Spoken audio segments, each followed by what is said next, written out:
At the stage, at the stage. Ooh, that singing voice, man. I think I've heard Chill, man. I put in work in the shower. that. Yeah, okay. Car riding. You know what I mean? Yes, sir. Um, yep. Okay, so we are good. We are live. Episode 19, live on the Kaspa Standard. We made it, bro. 18 weeks in, 19 episodes. How you feeling? Feeling good, man. Feeling good. How are you feeling? Not bad. Not bad. A little tired. Yeah. Little tired, but at the end of the day, we have to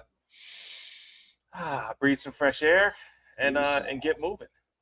I'm wearing a red sweatshirt. It looks pink on camera. I mean, I It have looks like right. pink sweatshirts. It looks red to you? Okay. It looks right. It looks right. I have Nice little pink sweatshirts. Jordan. I just See the nice little Jordan symbol there? yeah, yeah. Christmas gift. My wife gave me a whole bunch of Jordan sweats. I was like, Okay. that's enough for me. Nice. Let's see here. So yeah, we are live right now. We are on youtube.com/live on the Kaspa Standard. We are also video on Twitter, live on the Kaspa.s. We're also on Vivor. Follow the link in the description, and you can follow along on Vivor as well for energy exchange donations. LOTKS.kas. Also live on the Kaspa Standard.kas. We are also brought to you by. Where'd it go? Where'd it go? There it is. Bang! Better Melts. GetBetterMelts.com. Promo code LOTKS for 50% off. That's LOTKS. Promo code LOTKS for 50% off at GetBetterMelts.com. We are, like I said, on episode 19. This is live in the Kaspa Standard. I'm Bishop. That's Juan. If you want to watch the video, again, we are on YouTube. Also on Twitter at Live on the Kaspa.s.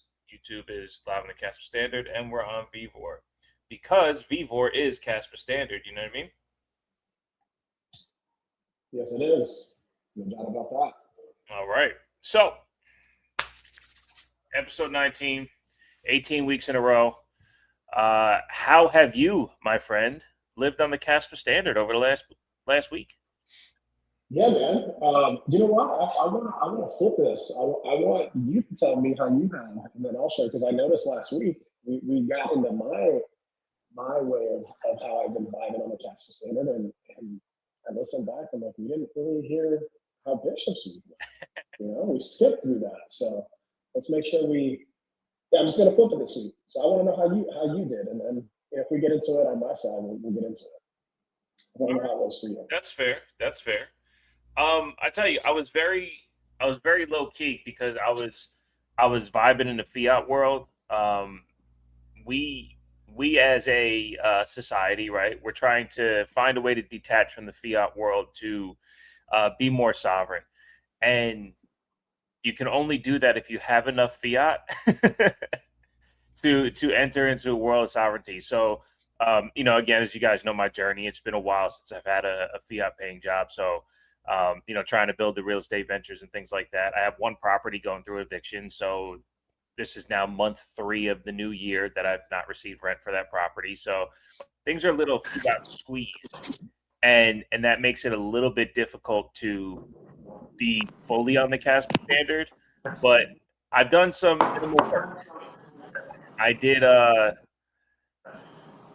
do my DCA, right? I drop my $10 a day into Kraken. It automatically gets pulled. If you guys haven't tried Kaspa or want to try Kraken, there is a link in the description to a referral code. We both get $100, maybe 75. They change it, so either 75 or $100 we'll get. If you guys use the promo code in the description for Kraken. Ooh. That sounds better, by the way. I texted you that your mic was low, but that definitely sounds better. Yeah, it's the headphones. So we'll just All we'll figure it out some other time. We'll go back to what we originally do. Bro, you sound gorgeous now. I can hear you. It felt weird having the headset on, but I'm just not used to that. So we can workshop it another time. But yeah, so doing my $10 a day, it's incredibly helpful. We talk about how that other energy exchange, that fiat exchange for the Kaspa, it's in the 300s of what I receive for the $10. It's not in the 200s. Kaspa's price has been fluctuating a little bit, but it's kind of been staying in the same spot for about a week. That that 3 range. I don't think it really goes well. We won't talk about it too much, but a little bit below 3, a little bit above 3, no big deal. And yeah, so that I sent a couple Casilla messages. I Look, I like Casanova Wallet. It just has a lot going on right now for me. So I took the notifications off, and I missed a message from 16-bit. Shouts to 16-bit. I answered him this morning as well. But yeah, I mean, I think Casper right now is at a very again, as we say, like we're so early. I think it's at a very immature stage to have a lot of fun when it comes to daily Caspa usage. And maybe that's because I don't have an iPhone. I heard Kachat is out there on fire right now. It is. It definitely is. Yeah, so I might have to get an iPhone just to Kachat around here. That's not going to happen, but the idea sounds dope. So yeah, man. It's kind of been low key. A couple solid tweets came out this week from Jonathan and Michael Sutton. I didn't go too hard into it. You sent me a nice video yesterday, or this morning, actually, right? Was it this morning? No, last night. Last night, yeah. That one from last night was pretty good. It was more about Bitcoin, but it helps reinforce the Kaspa mindset for me. So yeah, very low key in Kaspa this week. Like I said, I don't let a day go by without the $10 buy. As I mentioned on last show, I did enough for about 90 days worth. So I'm just letting it ride. I'm not worrying about grabbing it low or selling it high. None of that. I just want to see what this 90 days of stress-free buying of Kaspa does. Just, hey, go ahead, do your thing. $10 whenever it executes. I think it's like sometime after midnight, maybe at like 12:06 in the morning or some shit. It just does it at the same time every day. But yeah, I believe so. Okay. Yeah. I haven't been awake when it's pulled, so but I do get the push notifications. Yeah. So that's it for me. I wish I had a little bit more utility in Kaspa right now. And I think I can make that happen kind of soonish. I mean, we'll talk offline about that. But it's going to, like I said in the beginning of it, it's going to take a little bit more fiat to feel like I can operate more so in Kaspa, if that makes sense. Great, man. All right. Good stuff. I try. Good stuff. Yeah. What about that's all we can do. I mean, I'm going to go back and, talk about what it means to live on, obviously the show's called Live on the Kaspa Standard, but how I embody that. And, I've mentioned that Kaspa is the noun to an idea. And for me, it really is about presence, right? So when you ask, hey, how did I live on the Kaspa Standard? My mind goes, did you practice presence this week? And I would say that, I get into these little grooves, man. And obviously I've shared that 2.5 years of going deep into this what is money thing that led me to Bitcoin, and then deep into Kaspa, and then obviously all these beautiful relationships that we have within Kaspa, and being here right now, right? And I've been in this energy all year, right? Since moving out of my place at the end of the year, of what do I need to do right now? What's happening right here, right in front of me? And I have found a groove, man. And that's what I can tell you is like I've found these grooves. So I definitely look forward to this conversation that we have on Monday. And as I'm sure many of you know, we're no longer going to have the conversation that we would have on Wednesday night beneath the surface with blockchain banter. Yeah, speak on that. I am. Yeah, I'm going to give time to that later. Yeah, no, well, we can talk about it now because it plays into living on the Kaspa Standard. Like, how did I live into it, right? Those have been, so for me and how I operate, right? It's like I've been an entrepreneur for a really long time. So it's just like but I know the importance of having like these set non-negotiables. So a set non-negotiable for us is this block time that we have to speak, right? And then that was another one too. It was just like I'm showing up to the conversation no matter what's going on in my day. I'm gonna make sure. So there was a little bit of sadness, bro. I'm not gonna lie, right? Like that was a conversation I look forward to every single week, and respect to my co-host Kara and the reason we're no longer doing the show. But I think it provides an opportunity for me to even bring more of who I am and how I can expand and what I can learn about this protocol and what I can bring to the table, man, because, you know, the show was called Beneath the Surface because I think I ran a couple of spaces with Kara prior to, and I like to get deep with everything, right? And it was like just Kara and the way she thinks and how she, you know, she would share about her tinfoil hat and just give it another perspective, right? Kind of take it to another layer. So I just thought that that was a great name for the show. Um, but I will say this, you know, there was probably a little bit of, okay, you know, I know I'm doing the show with you on Mondays. There's that show on Wednesdays. I don't want to like mix things. So I found myself in looking forward to this show today, being like, oh man, I can fully just show up, right? Like this is our thing, and not that I didn't fully show up before, but it is different. It's like, okay, cool. I can bring it all to this conversation no matter what, and that's really how we should operate to begin with.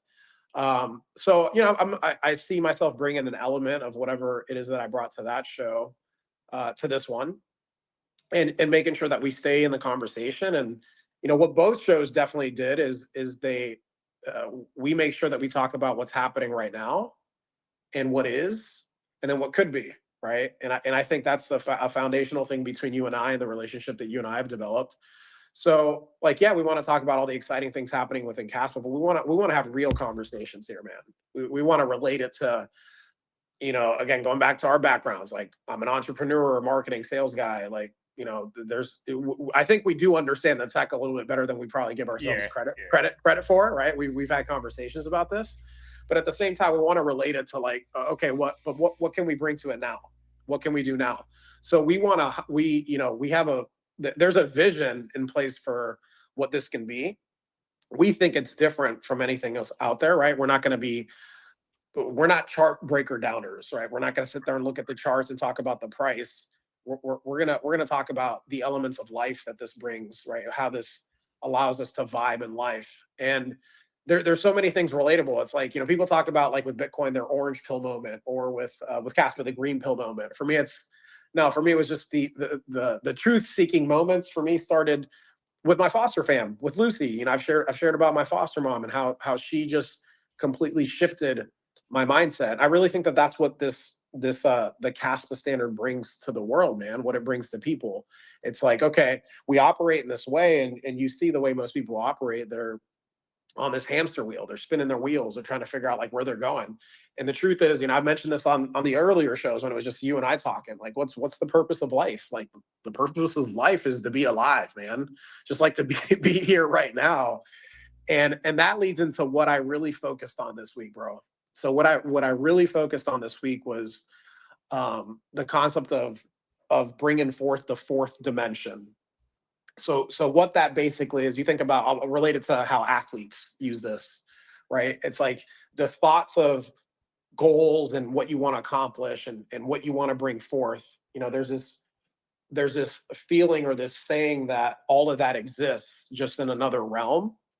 And you think about like Michael Jordan and Tom Brady are great examples of this, right? Those guys, look at all their interviews and how they talked about what they were going to do and how they were going to do it, and just they brought that forth, man. So a lot of what happens today comes from like thoughts that you had and bringing that forward to the present moment.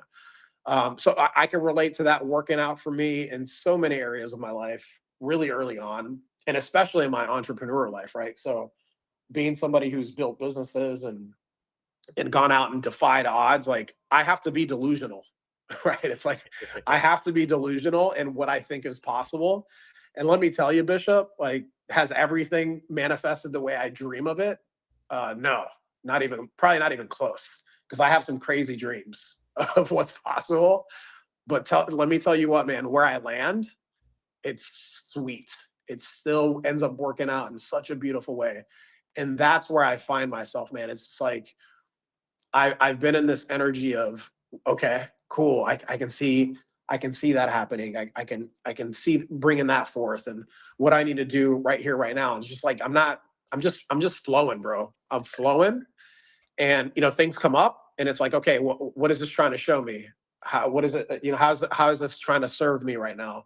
All right, let's figure that out. Let's keep it moving. Let's keep it going. right? And so I've been in that energy. So you know, again, so this show, having it the time that we have, the time slot that we have, is super important to me. And then, you know, I've talked about my yoga practice. That hasn't, I mean, it'll be 2 years in April, consistent, 3-4 times a week, sometimes 5. And I'm showing up, bro. My body tells me where I need to go, and I just go. Right. So all of that's been in place. If anything, it opens up a slot, you know, Wednesday evenings, but I haven't turned on the TV since the Super Bowl, you know, and you and I go back and forth all day. I'm having conversations all day. There's people, you know, in the spaces that I've reached out to.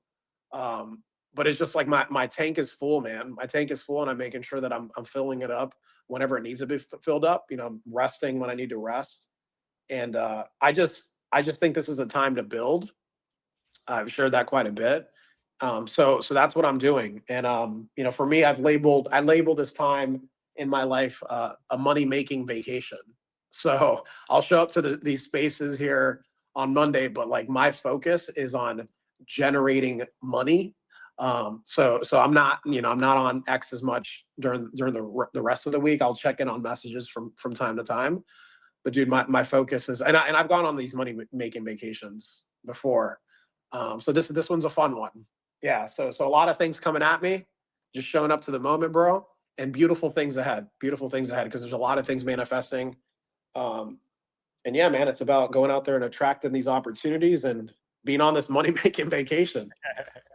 No, I love that term, and it lends to sovereignty. You know, not calling it a job, not calling it a grind, or I got to go out there and earn and all that. No, you are within, right? You are within the moment, and in, like, when you say money making vacation, I imagine the scenery of what a vacation is. I mean, you live every day in Miami, but you know, I imagine the scenery of what a vacation is to whoever it is. You could be on a fishing boat or whatever, right? And the serenity of that feeling, and being able to operate within that. I mean, look, my wife, and I'm glad you brought it up that way, because I definitely was very surface level with how I answered, how did I live on the Kaspa standard? And then you bringing that beneath the surface level, shouts to you and Kara for sure. That brought up to me immediately what happened to me on Thursday and Friday last week. I finally locked in, you know. So part of what I've been doing to build this real estate stuff, all I can do from my side is look for other people's help, right? Like, I can't just go to my neighbor and give them money and take their house, right? I have to contact a real estate agent to facilitate the deal, and I have to get approved through a lender. Even if I have cash, it has to be contracted through attorneys. So Okay. So within I need to see what do I want, and then how much effort am I going to put in to get what I want, because not everyone answers the phone. Not everyone answers their voicemail and sends you something back. Not everybody answers an email. And while I started to juggle these things, you know, if you guys have ever tried juggling, it's not easy. But once you get the motion, it flows. It flows. And I was juggling, and my wife even said on Saturday, she's like, "You got some light back to you." Ooh, I love that. It made me emotional for sure. I was like, God Oh damn. yeah, Because I can only imagine. yeah, it's hard. It's hard to take a chance on yourself if you've never done it before, you know, and it's hard to have an entrepreneurial mindset if you've never established that footing before. You know, it was one of my favorite things you ever said to me. I told you, I said, a bunch of people have told me I should start my own business. I should be an entrepreneur. And then you said to me, are any of them entrepreneurs? And I was like, damn, no, none of them. You know, it's like, because it's not just the idea, and it's not just the ability to execute, but it's a lifestyle. It's a being. You have to be that. Yeah. You can't just turn into it. And I'm starting to like build on top of my entrepreneurial properties to create this entrepreneur in myself, because I've never done it. You know, I've always, as we talked about, I've always dabbled with entrepreneurial styles, but I've never committed. And now that I'm like in the process of stacking wins and not holding on to losses, I'm starting to feel that a little bit more. So that energy is bringing the light to me, you know. And yeah, bro. Yeah, so I appreciate you jumping beneath the surface right there, because because again, it brought that up to me, and then even it left me with the mindset yesterday. I want to cue my wife in on all this stuff, right? But my wife's schedule is 40 hours a week working, half hour driving, half hour driving home. So that's 45 hours she's committed to her job, right? Then Monday through Thursday, she's doing 5 hours at night, each night, 5 hours at night, a pool to do a different job, so she can find other opportunities. And she was feeling bad that we didn't have time to talk about this stuff. And I was like, for what? If anything, I'm the guy that hasn't done shit for almost 10 months. Like, if anyone should feel bad, it's me. It's literally been 9 months of this, and I just got my light back 2 days ago. Like, that's hard.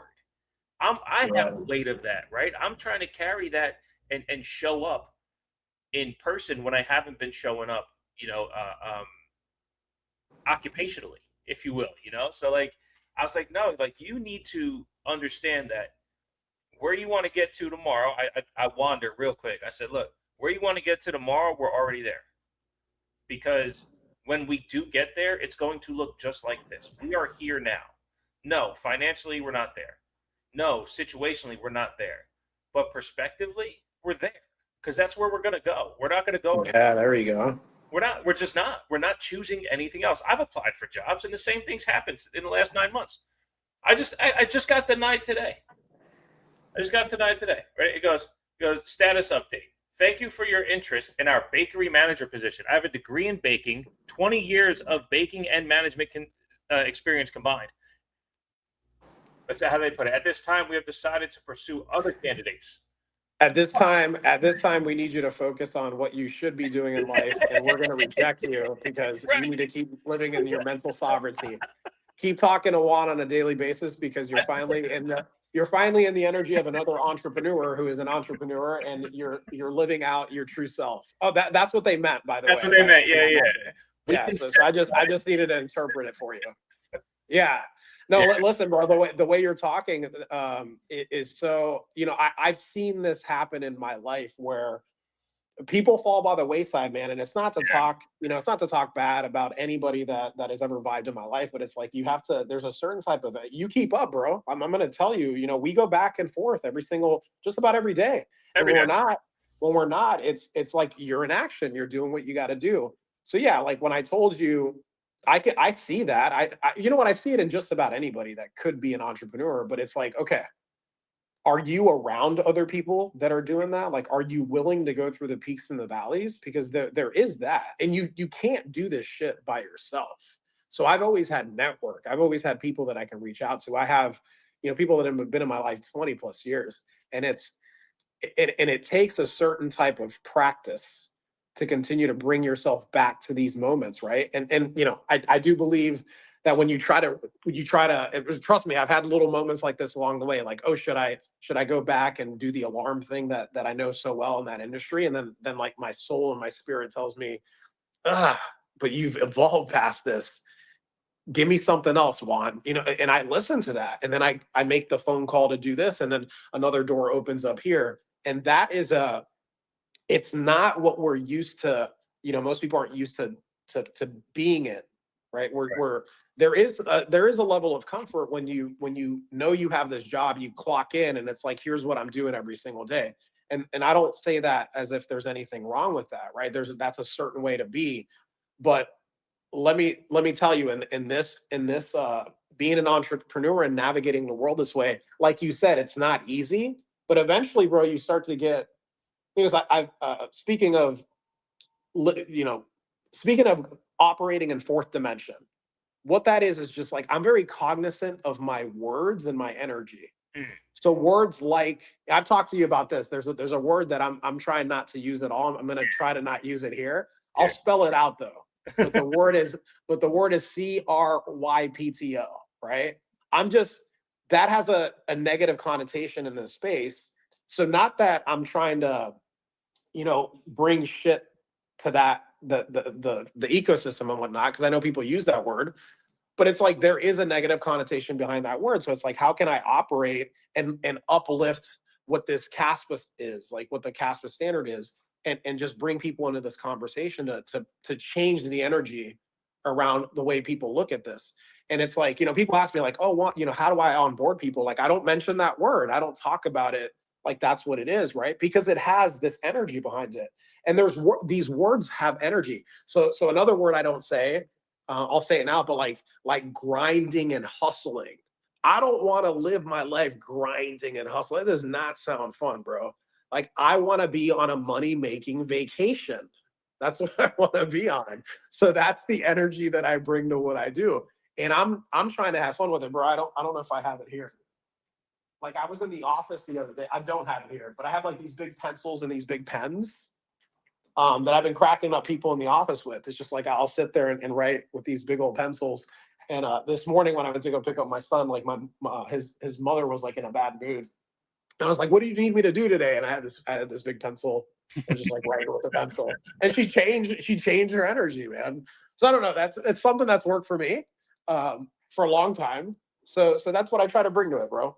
So yeah, the words that we use, the energy that we bring to it, all of that matters, man. All of that matters to bring whatever it is that you desire. Like, I really believe that desires, like, you wouldn't have desires or these dreams or these wants if they weren't actually real in some dimension. So it's like, I was an athlete for such a long time, right? And like, I went from being a center, this little fat pudgy center when I was 7, 8 years old, to a fucking quarterback like 10 years later. I was the only person that saw that happening, because I had coaches tell me when I was 13, 14, get your ass on the line. You're a defensive lineman. You're an offensive lineman. But like, I was delusional. I thought I could be a quarterback, and I eventually became one. So a lot of life is that, man. A lot of life is just, you have to believe it more than anybody else does, and then taking action towards bringing that forth. I just think a lot of people give up way sooner than they should. And again, the purpose of being alive, or the purpose of life is to be alive, man. So I'm just choosing this moment. I'm choosing this moment, bringing all the life experiences. I have evidence of this shit working. So it works for me, and anybody that wants to come along with, come along with, right? That's how I see it, brother. No, I'm here. I'm here with it. It's amazing. I mean, if you guys can be on our thread, it is this inquisitive nature by me, these humbling moments by Juan, and then out of nowhere I'll throw an inquisitive thing that brings you back to a center that's like, holy shit, bang, and we have this, I mean, which is why I love everyone coming here every Monday as well. Like, again, props to and shouts to everyone who stops by on Mondays and re-listens on YouTube and otherwise, because we wanted to bring this conversation alive. And again, this is why the last 2 episodes, we want to start the show without inviting you guys on right away, because this is kind of the part that's been missing, right? Like, we are real with everyone, and we forget to unleash how real we are. We're real in these conversations that we have back and forth, which is fine, and we love doing it, and we will do it. I mean, we're usually here, most likely here for 3 hours every Monday. We got plenty of time. Of time, but it starts with us. It starts with me and you, and I just love being here on Mondays. It's actually like a fantastic start to the weekend. Shouts to Buffalo. He tweeted it out on, I think it was Saturday. He's like, fuck, it's not Monday yet. I never thought that was awesome in Buffalo. I saw that. I didn't see that. It's so great to be able to provide this, because again, being intentional, words are important. We actually had a conversation last night. You didn't realize that I was in a similar boat with words are important. But I think one of the things that happened along the way, specifically as we're talking about the Kaspa standard, is we submit to the system so fast that we don't think twice, right? Like, we submit, well, I'm gonna go to work, get my paycheck. That's it. There's no other way. Yep. That's it. And it took me a long time. I'm 2 days, the last 2 days of the first 9 months of this journey for me. That's it. That I've been able to occupationally feel the sovereignty. Again, I've done stuff. I've tried making deals already, but everything was so heavy, and I finally had the light show up. So like, it takes a while to get. It does. If I didn't have the perspective of mental sovereignty, I'm most likely wouldn't have been able to find it this past weekend. Like, it's hard. And then we're talking about being intentional of the things you say. And I mentioned to you, back when Aaron Rodgers first joined the Pat McAfee show, he was playing for the Packers. I'm a Packers fan. When he went to the Jets, I didn't pay attention anymore because fuck him, he's not on my team. But anyway, he's a woo woo guy, right? He's gone through all those journeys to catch the enlightenment, right? He literally got released or traded from the Packers while in a darkness retreat, trying to find center, right? Like this is his his way of trying to connect to other dimensions, fourth, fifth. I think he mentioned the 13th. But he's an ayahuasca journey guy as well. And Ooh, yeah. That's where I started loving him right there. yeah, one of the things that he said though, is words are important. They are, it's called spelling because they're spells. And I'm like, dude, you're out of your fucking mind. But then he goes, why do we say good morning to people? And it's like the word morning in the English language, right, is used in two different ways. It's to arrive and to leave. Honoring someone's death, you mourn them. So why would you start your day in mourning? Spanish. How do you say good morning in Spanish? Buenos dias. Right? Is that good morning? Good day. No, it's good day. Exactly. And is there any other language? Rory was just on here, but top of the morning. Okay. But is that the beginning of death? Is top of the morning beginning of death? Right? Is that what that spell is? So when we chatted about that yesterday, I was like, you know what, being intentional, yeah, maybe I'll just say buenos dias. Maybe that's what I'll do. Instead of saying good morning, buenos dias. Because that's or good day. Good day. Good day. Buenos dias. Yeah. Because you should be intentional about your language. And we try to be on this show as well. I mean, we're as honest as it gets. And for two balded beard men who are incredibly handsome, we try to be articulate as well, Yeah, man. I mean, again, and I think it's like, people are doing it, not necessarily intentional. It's not intentional. People aren't doing it intentionally. It's just like the way we've been programmed, right? So, we're all born into this, and we're all, depending on how you were brought up, unless it comes into your awareness, you're not gonna, or you talk about it, have a conversation about it. But speaking to Aaron Rodgers, man, like I obviously respected his game for the longest time, but when I found out that he was going down a similar journey to me when I felt really connected to so much, because he was getting a lot of shit for that, right? People were talking about, and you hear the things that come out now in terms of the type of teammate that he is and the type of person that he is and how that helped him evolve. Like he won those MVPs after a couple of summers getting in deep with himself, because that's all it is just these medicines that are available to us. And I've mentioned before, like I would never recommend anybody do any of that. It actually is probably detrimental to most people, because that stuff calls to you. Like you have to be in a certain place in your life to even explore that. And it isn't necessary. I don't think it's necessary for people to get to it. Like we have ways to get to finding that depth within yourself without any of these, like out there, they call them drugs. They're not like drugs as a negative connotation. They're medicines. They're natural medicines from the earth. But again, like I have a long time of operating this way, and I don't hate on people for how they speak, because like they're going to speak how they speak based on how they grew up and how they see the world. So I think it's really cool to see him in interviews. Like I really enjoy an Aaron Rodgers interview, and he had a little special on Netflix that I was just like, yeah, man, this guy gets it. Gets it on a whole nother level. And you do get to a place like when you go deep within yourself where you don't need. And he talked about this, like you don't need validation. I don't care what people think about me or if they like me. It's nice when people do, but I don't care. It doesn't matter. Like I like myself. That's all that fucking matters. So I don't need outside validation. I haven't needed it for a long time, but that's one of the things that you got to go through in your life to kind of realize, yeah, that shit's holding me back from actually living full out the way I want to live. So yeah, man, I respect Aaron Rodgers big time, man. And it's a great point that he brings up. There's a lot of, shout outs to Kara. Kara and I had a conversation about this, and like words, how they can affect you. And I think just depending on your life experience, there's certain things there's certain things that can have you have a reaction to some words and whatnot. So it's more powerful for other people than others. And part of the reason we're not doing beneath the surface anymore. Like Kara has a very strong visceral reaction to the word like, right? And it's, you got to respect, like, that's where she is with it, right? And hosting a show, we're going to say that word. It's going to happen. I say it, you say it. Oh, yeah, yeah. It's a connecting word. It's a pause word for a lot of people. But at the same time, okay, I respect where Kara is with it.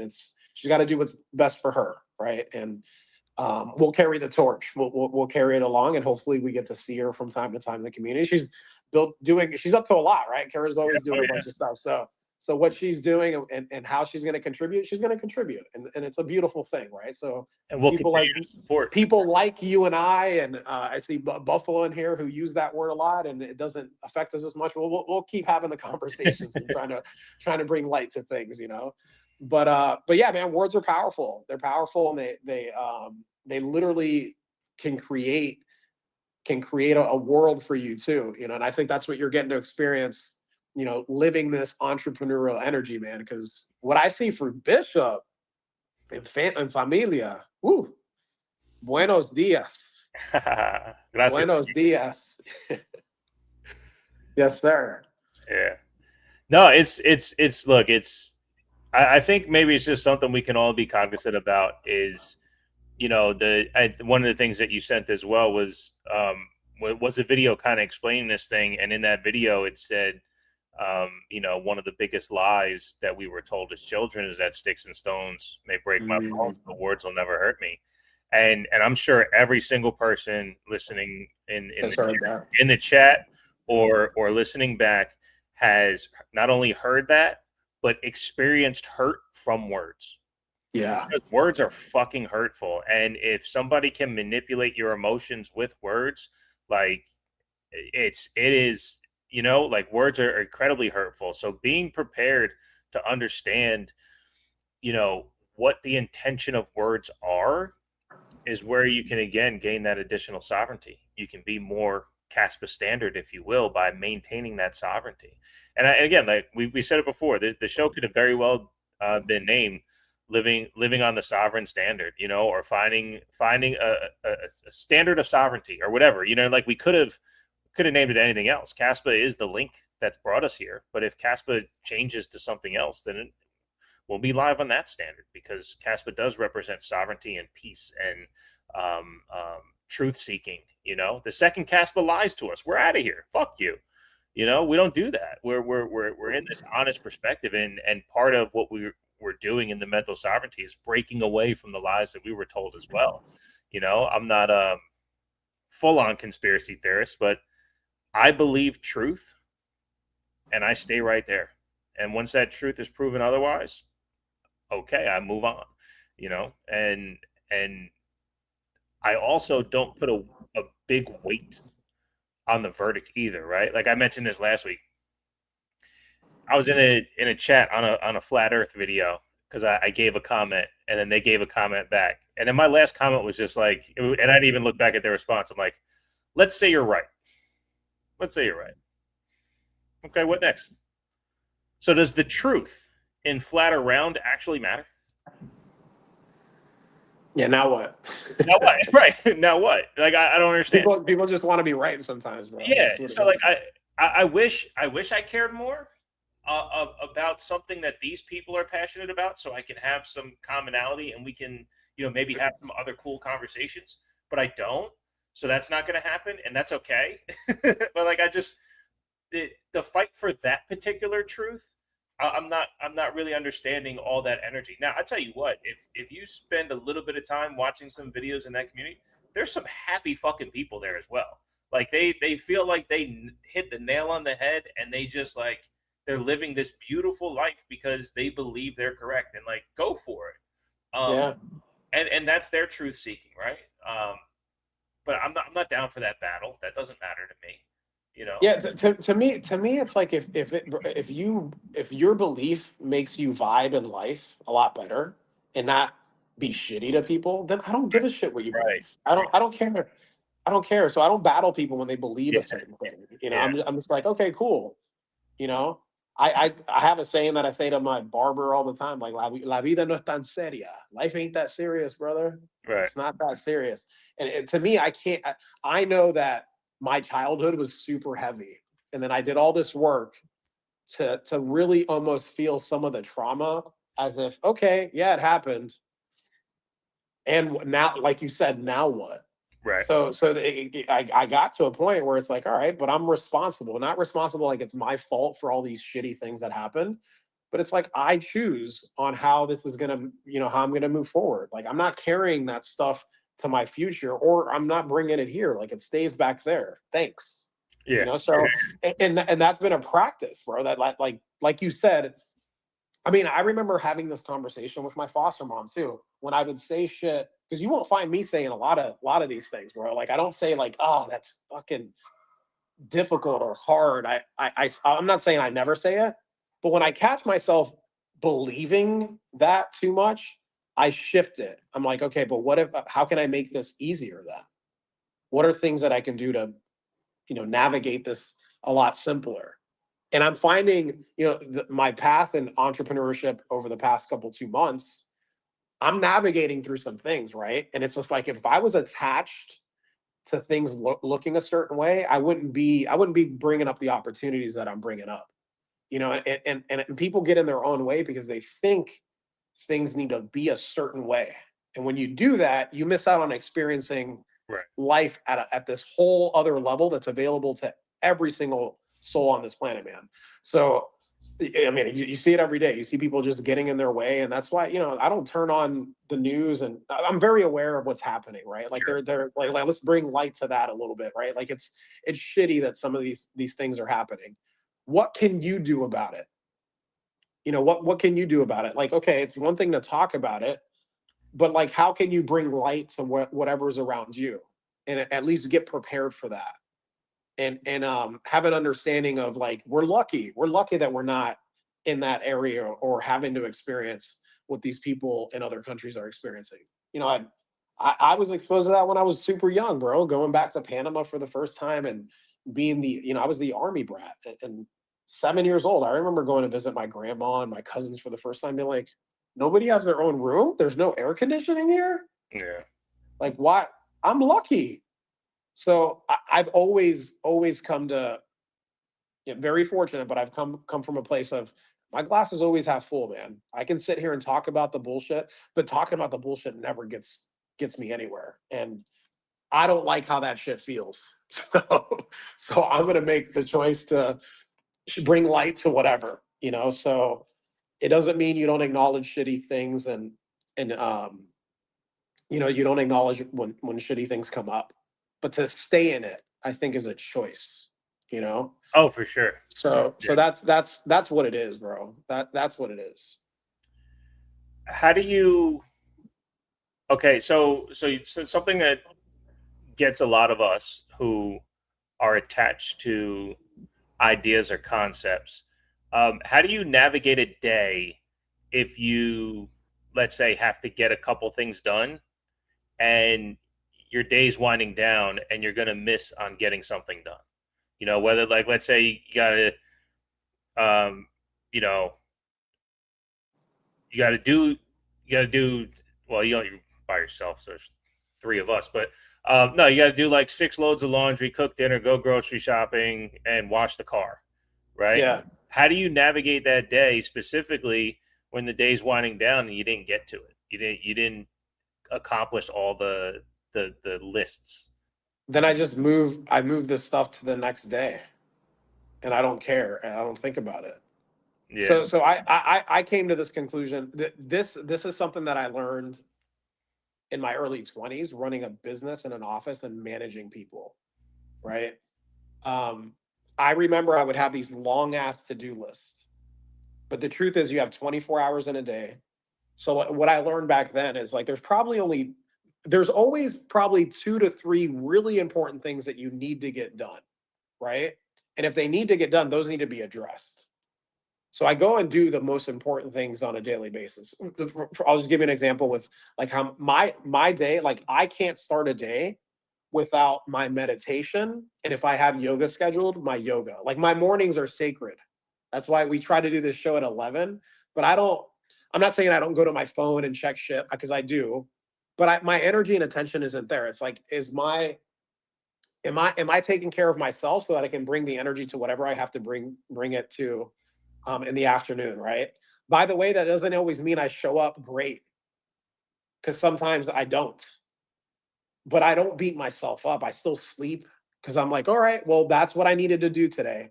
So I don't have this attachment to, like, if I wrote down 5 things and one thing got done, when I go to bed, I'm like, okay, that's the one thing that needed to get done today. Let's move whatever needs to get done.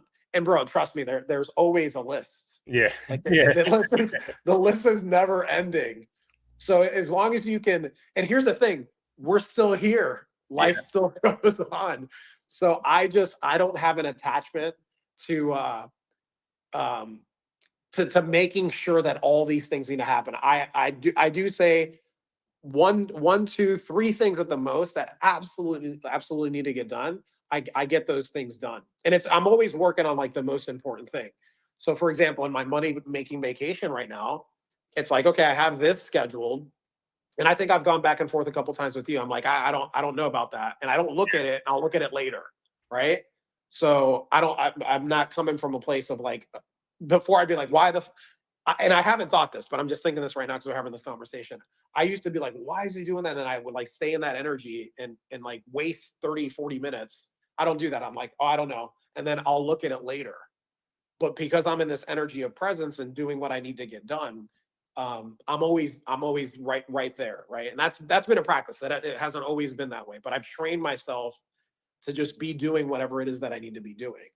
And the only way you get in the habit of doing that is to continue to do that. And then there will be times, like there's been times during the week when I'm like tired at 2, 3 in the afternoon, and I'll sit down and I'll take a 20, 30-minute nap.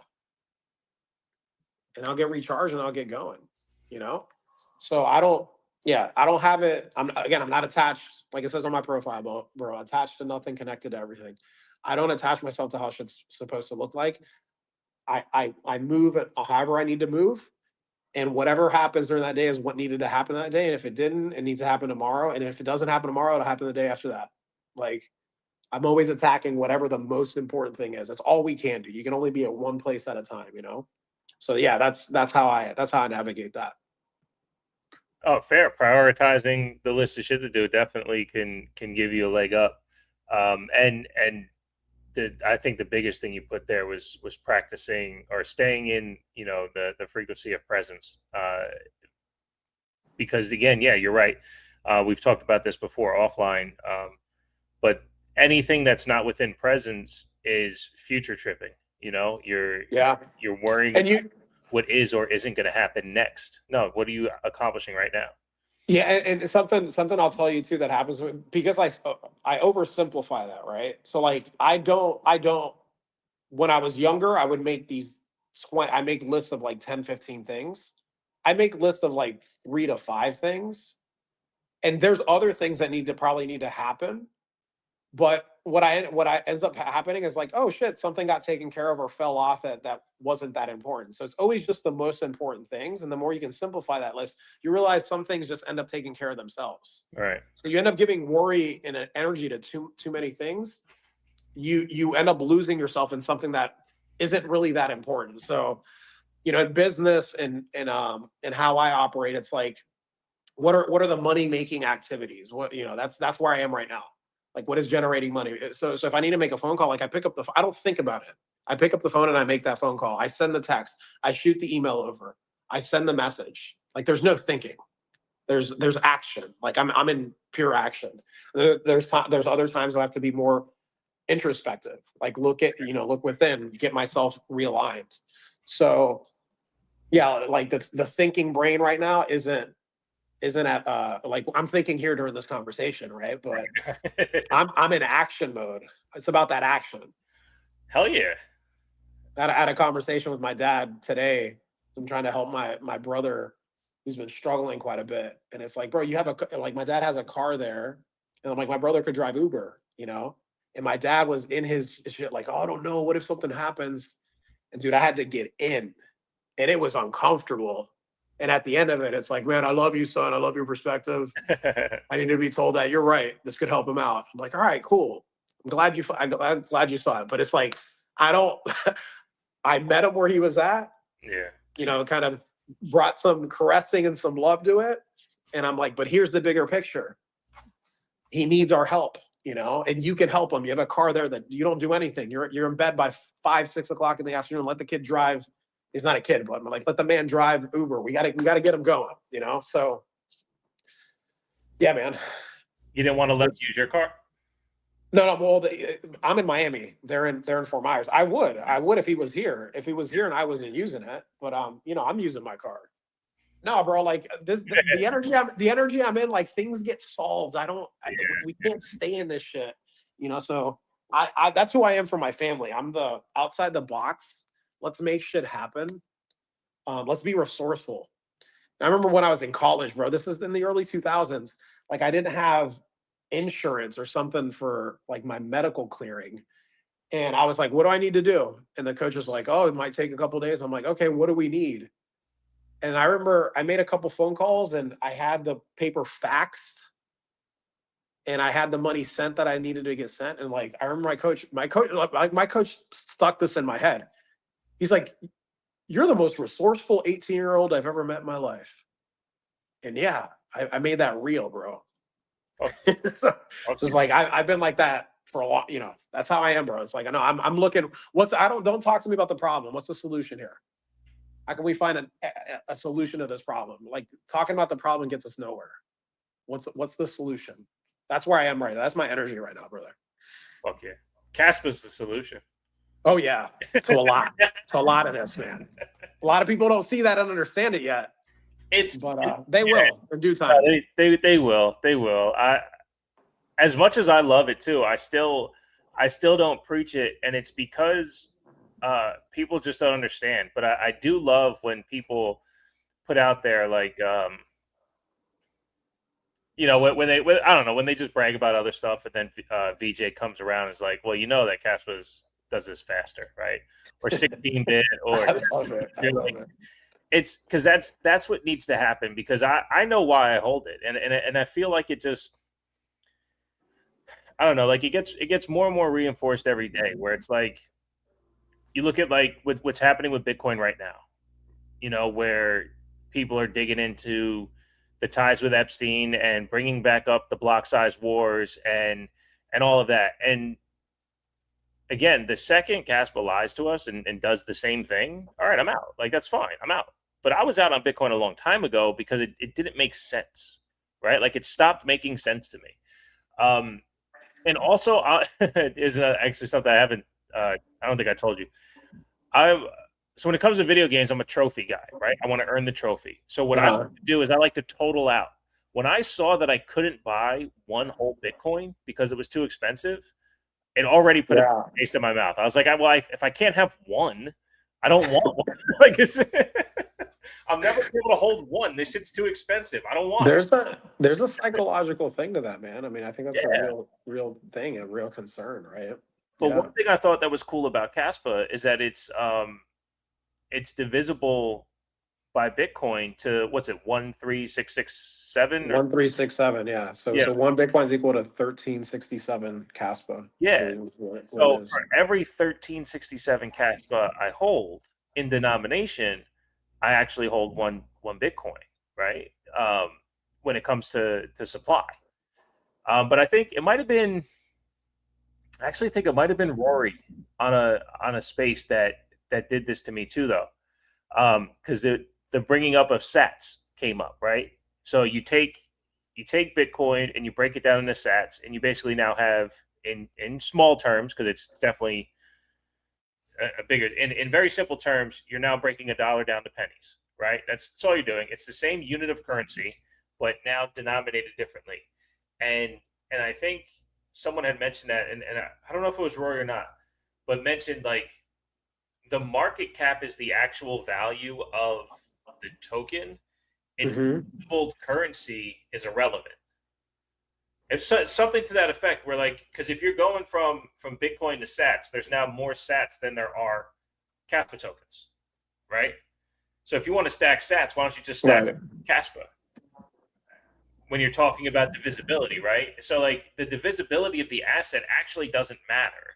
What is its actual market cap for what it does for people?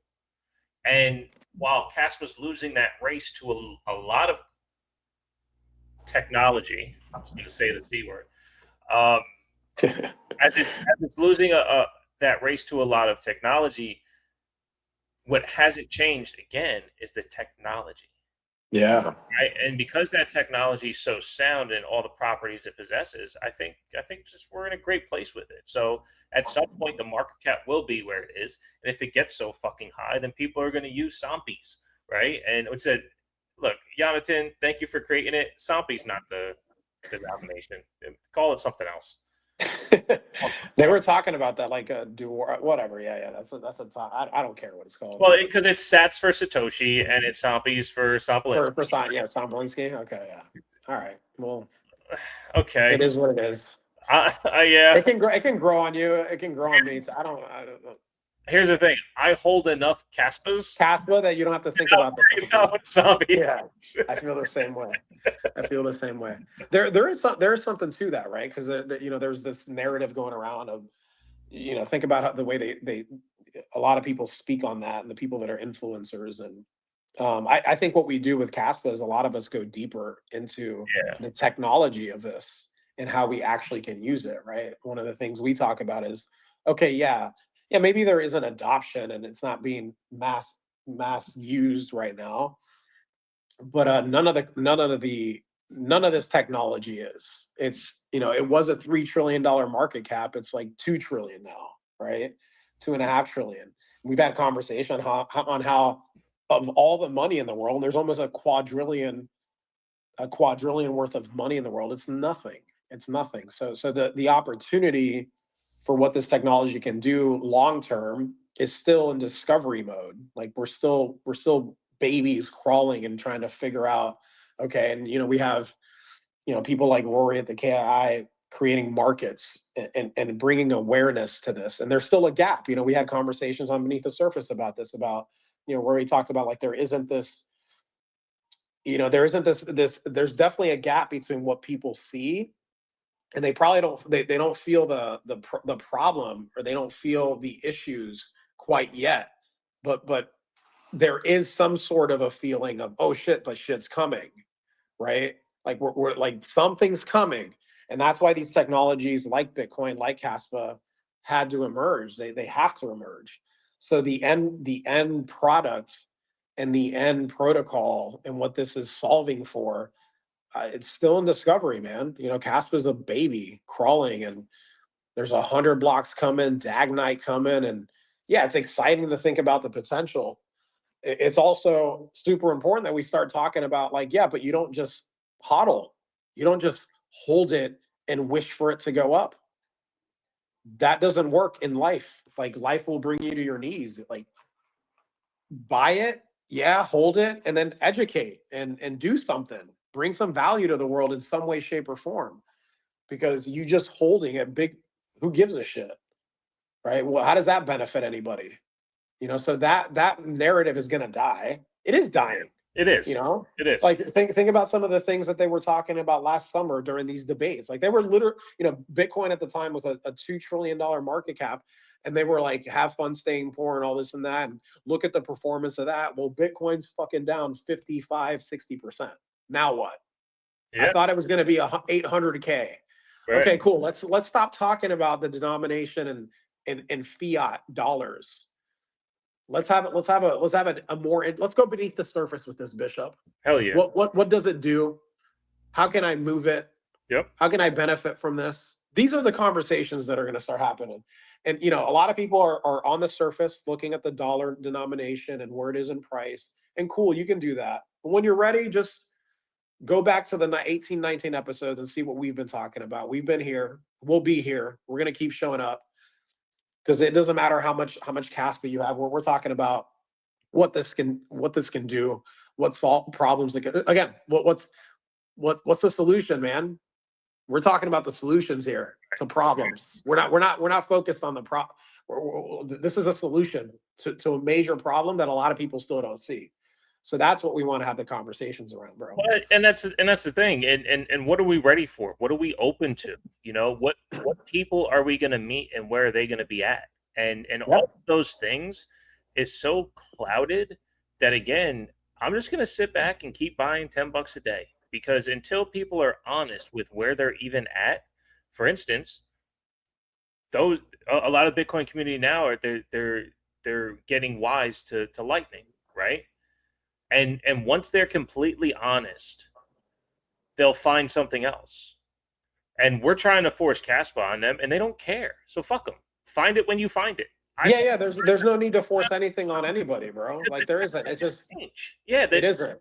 That's been my stance over like the last month, bro. Like, on everything, the tech's not going to change. So I don't care if it gets adopted, because it will. Like, I'm not saying, and people, I've always had pushback in my entire career when I say I don't care. But I truly say I don't care, because it's not a concern. Like, I don't care if Kaspa gets adopted, because it will. That's why I don't care. I'm not focused on adoption, because it will. It will get adopted. We spoke yesterday, through voice note or whatever, and I was like, look, if Bitcoin fails, for those who use it, I didn't say this exactly to you, but in terms, if Bitcoin fails to those who use it, they will find something else to invest into.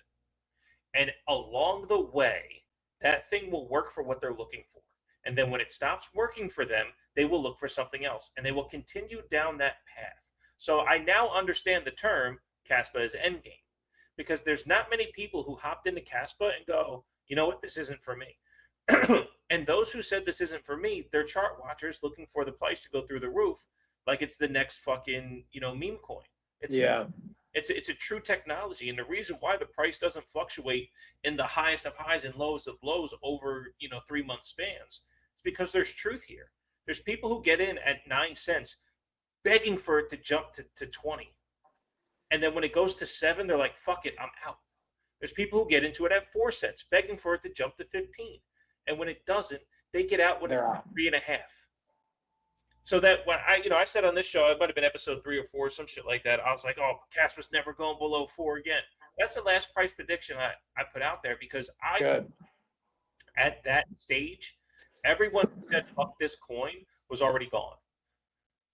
I don't think that's the case. I think there's still people who are ready to give up on it because it's not going to run. I don't care when it runs, because it will. At some point, it will, because the tech is the tech. Now, the second Jonathan and Michael Sutton choose to change paths in another direction that doesn't fit the need of what we're looking for or where this is going to go, I'm out, like everyone else. And it's not going to be some Bitcoiner going, I told you so, because you didn't. Because I left on the same principle that I went in with, right? And that's why I'm still here, and that's why I'll always be here if these principles still exist. The best ability to have sovereignty, the most secure way to transfer it, most secure and convenient way to transfer peer-to-peer cash. I mean, when you look at just the simple things that Kaspa can do, okay, I'm here. Now, if we get hacked in some way, see you. I can't trust my shit just sitting here. All right, I got to find a different way, But like, these things haven't happened. It's so secure, it's most likely never going to happen, And however these things fold, it's like, yeah, people will continue to truth seek and find Kaspa to be endgame. So as much as they're buzzwords within crypto Twitter, you can say it, dude. No, fuck it. As much as they're buzzwords in crypto, it was just a challenge to me, But it's truth, right? Because I've even said this. I hate that it's called the crypto market, because they're not all the same. Yeah, If you go on CoinMarketCap, the top 5 cryptos, top 6, the top 6 cryptos, right? Bitcoin, Ethereum, Tether, which is a company stablecoin, BNB, XRP, and then Circle, which is a company stablecoin. How the fuck is any of those the same? The only one that's close to the same is Bitcoin. That's it. As Kaspa. The other 5 have nothing to do with crypto technology. Well, it does. It does. But sorry, proof of work technology, right? Ethereum's right. Like, so that's what isn't understood, and there needs to be there isn't enough people educating on that. And talking about it. So that delineation, you know, and that's what we're trying to bring to the table. We're trying to bring that, you know, so that's always been my opinion about crypto market, is that because these assets aren't quite the same, like, I'm sorry, I can't weigh them together. Like, the commodities market has pork bellies and fucking corn, like, you know, but you're investing in exchange of goods, right? Well, this isn't the same. No. But, you know, Bitcoin and Kaspa are digital commodities, man. Yeah. They're digital commodities. So like with both of them, right? It's like when so it's like that, for just to kind of go back a little bit on what you said. You're like, if Bitcoin fails, like if Bitcoin goes, you know, if something happens, Kaspa's not going to be around either. So like the whole thing of people wanting, I'm not a fan of people that go out there and talk shit the way they do about Bitcoin, like hoping for it to fail and also telling people have fun. You know, I'm not a fan of that discourse. I get it. I understand why it happens. It's never going to stop. Like, it's going to continue to be out there. But just to bring light to the way I see this and what I think is important to speak to, as long as these protocols stay, because they're proof of work protocols, run on a decentralized network. So as long as they stay decentralized, secure, and bounded by energy, they are solving for what the problems are right now in the system. That's like the base layer level of understanding that Bitcoin and Kaspa are digital commodities. You know, so I didn't want to say the C word, but they're digital technology commodities, right? So maybe we find a word there for it. But so they're different from the other crypto companies that are out there, right? So the way they're structured is a big deal and is the reason, you know, I'm willing to sit here and talk about Kaspa that we're talking about, but they're still nouns to ideas that are in the works. Like, they're not finished products. I don't know if they ever will be, but for me, is like, as long as they're decentralized, secure, and bounded by energy, I'm here for it. I'm here for it and to see where it goes. But like, the fact that there's going to be one end all be all, you know, I had a great conversation with Rory, because like I struggle sometimes, because there are some of these Bitcoiners that I respect and I see what they're talking about, but then they just talk, you know, they call everything else a shitcoin and they lose me. And I'm like, okay, they're where they're at with it based on their worldview. Okay, that makes sense. And what they're saying does make sense to a certain extent, but they're looking at Bitcoin as money, right? And what they're missing with what else is out here is like, this is a technology. It's a technology, and there's not like just one problem that needs to be solved for. There's a lot, there's this truth layer that we do not have in the world right now. Like, we have to go through third parties and depend on old legacy systems that need to completely fall apart in order for these new technologies to emerge. So Kaspa, to me, Bitcoin obviously started it, but Kaspa solves for that, man. And if you're somebody who isn't biased to that and not attached to your bag and attached to this word Bitcoin or attached to Kaspa, you can just look at things for what they are and stop attaching yourself to that and be truthful about what you see. But see, you know, I think you said something that maybe contradicted your own point, because you said if Bitcoin fails, Kaspa fails, right? which I don't see that being like even possible, bro. Okay, because that's well, the idea of Bitcoin failing, or that Kaspa would go down if Bitcoin goes down, because I thought that's what I heard. Yeah, that's maybe I didn't say that correctly. So it's just like wishing for one of them to fail over the other. It's like you're wishing for the entire market to collapse. Gotcha. That's what I mean. That's it. So that's what I mean. That I kind of feel comfortable in. And if Bitcoin, like I said, so I think Bitcoin will fail for each user that decides it doesn't work for them. That's my idea of Bitcoin fail. So hold on, but like, what you mean by that? So why did you exit Bitcoin? Right? Because I can't use it. Right. Bitcoin failed for you for what you were looking for in Bitcoin. For its original purpose, right? But I still operate in the fiat world, bro. Like, I'm building a business in it, right? So it's like, but my point was to lead people, for Kaspa to be found. Bitcoin has to fail for the individual that's using it. But I also think that, because you're not going to get many people transitioning away from Bitcoin just because Lightning's layer 2. That's just not. You're not. Yeah, we're not. That's true. If Bitcoin fails for the person that's using it, they're going to exit Bitcoin and look for something else. I also fully believe that if Bitcoin was gone tomorrow and no longer exists, yes, the crypto market would go down, but there would still be an interest in using Kaspa. Take Rory, for instance. He would still want to use that technology, regardless of what Bitcoin's doing. So it's not like Kaspa needs Bitcoin to succeed. I don't wish it failed. I agree with you that it stands on its own, but like there's going to be a market for Bitcoin at its base layer. Like I still use, that's what I mean. When you're saying if Bitcoin fails, it's just like when people hear that, they probably, the surface level thought is, oh, so you want it to collapse, and you're looking at it versus Kaspa.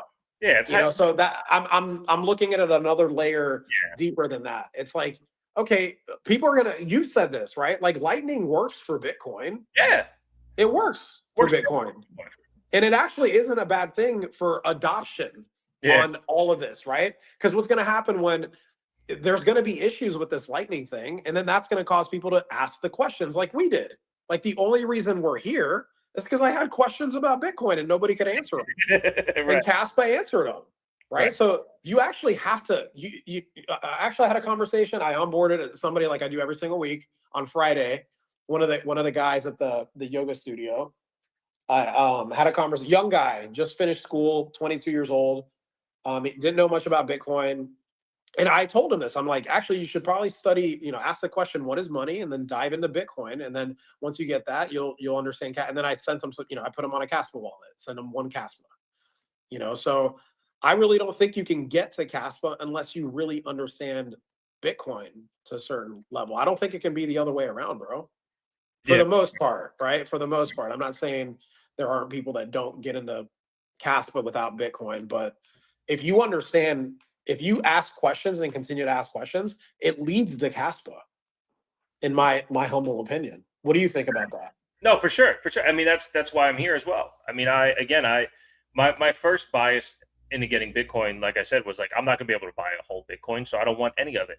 But then I saw the price running, and I was like, all right, let me get in on this. And then I started to think like, okay, well, how do I use this? And I was like, well, fuck, I can't use this. I don't know. It's not that I didn't know how to use this, but like it didn't make sense to use this. If I have $1,000 in Bitcoin and I go buy something for $300, it's going to cost me $325 to do that. I don't want to do that. Yeah. I don't want to do that. And here's I did want to go back to how I think Lightning works. And it's very aspirational for it to actually completely work for Bitcoin, because it doesn't necessarily work for Bitcoin. It works for Bitcoin users, right? Right. Utility to Bitcoin users. So Gonzo was talking to someone on Twitter, and I commented to him, and I was like, look, if enough channels opened and closed every day, then it would secure the network, right? So like if the only thing that ever happened on Bitcoin was Lightning channels opening and closing and filled all the blocks, then there's your rewards. They're fine. Right. There's your fee schedule. They did it. They would have a fee market, right? Yeah. But as Gonzo said, Bitcoin produces 144 blocks a day. A full block is roughly 2,500 to 3,000 transactions, which means you would need 350,000 on-chain transactions per day. So you would have to open and close 175. You'd have to open 175,000 times and close 175,000 times, or any combination thereof. 350,000 transactions a day of Lightning channels opening or closing. So if there was 35 million Lightning channels in the world and 1% of them opened or closed per day, then it would work. Then Bitcoin's good. I don't know how we get 35 million transactions to open and close, 35 million Lightning networks, but it's possible. There's 8 billion people. 35 have Lightning channels. It could work that way. So that's why I don't like to dismiss anything, because beyond, again, beneath the surface, right? Shouts to beneath the surface, because this is really like, you guys created something there that is truth of speaking and figuring this thing out, and we will honor that show by mentioning it as much as we can. because beneath the surface of Lightning Network is it does work by creating on-chain transactions. You just need enough of them. Right. That's up to them to decide because, as we spoke about, now the original mission, you lose custody of your Bitcoin, use it on Lightning Network. Correct. There you go. That's what it is for me. Yeah, and you right cross there. your fingers of the truth of the agreement that when it settles, you will receive what you're expected to receive within the channel, right? So yeah, man. Like again, I don't want to say one's good, one's bad, but I know Kaspa works better, and this is where They're different. Yeah. They're different, bro. Like they shouldn't even be compared to each other anymore. But yeah, they're both proof of work, and the base layer of the technology, right? Proof of work, decentralized. They're both secure in different ways, but one's a blockchain, the other's a block DAG. Okay, and depending on what's important to you, this is why we're none of us are 100, alike. Like we all have different preferences. Like for me, it's like don't force me to. I don't want to use layer 2s or depend on anybody. I want to run a node and I want to mine my own Kaspa. Like that's how I want to be. So that's why Kaspa makes sense to me. And I'm not going to shit on people anymore for. I'm not saying that I haven't. I have, but I don't see the point in doing that. It's like we got to come together in some way, shape, or form and realize that one isn't going to kill the other, bro. This is there's room for all of it. There's room for just like there's room for all of us from all different types of backgrounds, bro. That's how I look at it. Oh, for sure. No, these like I said, these in my opinion, and honestly, I just came up with it on the fly, but it's always how I felt. I just never put words to it. Any crypto that fails, any project that fails, it's failing for the user.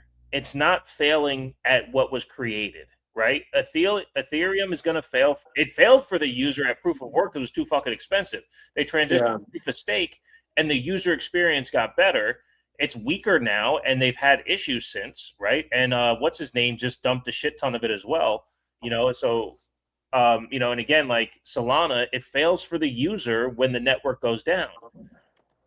It's about what it can do for the user. And I think someone mentioned that on this show a while ago as well. Like the user experience needs to be there. So yeah, man. But what do you say? That's about enough of us talking.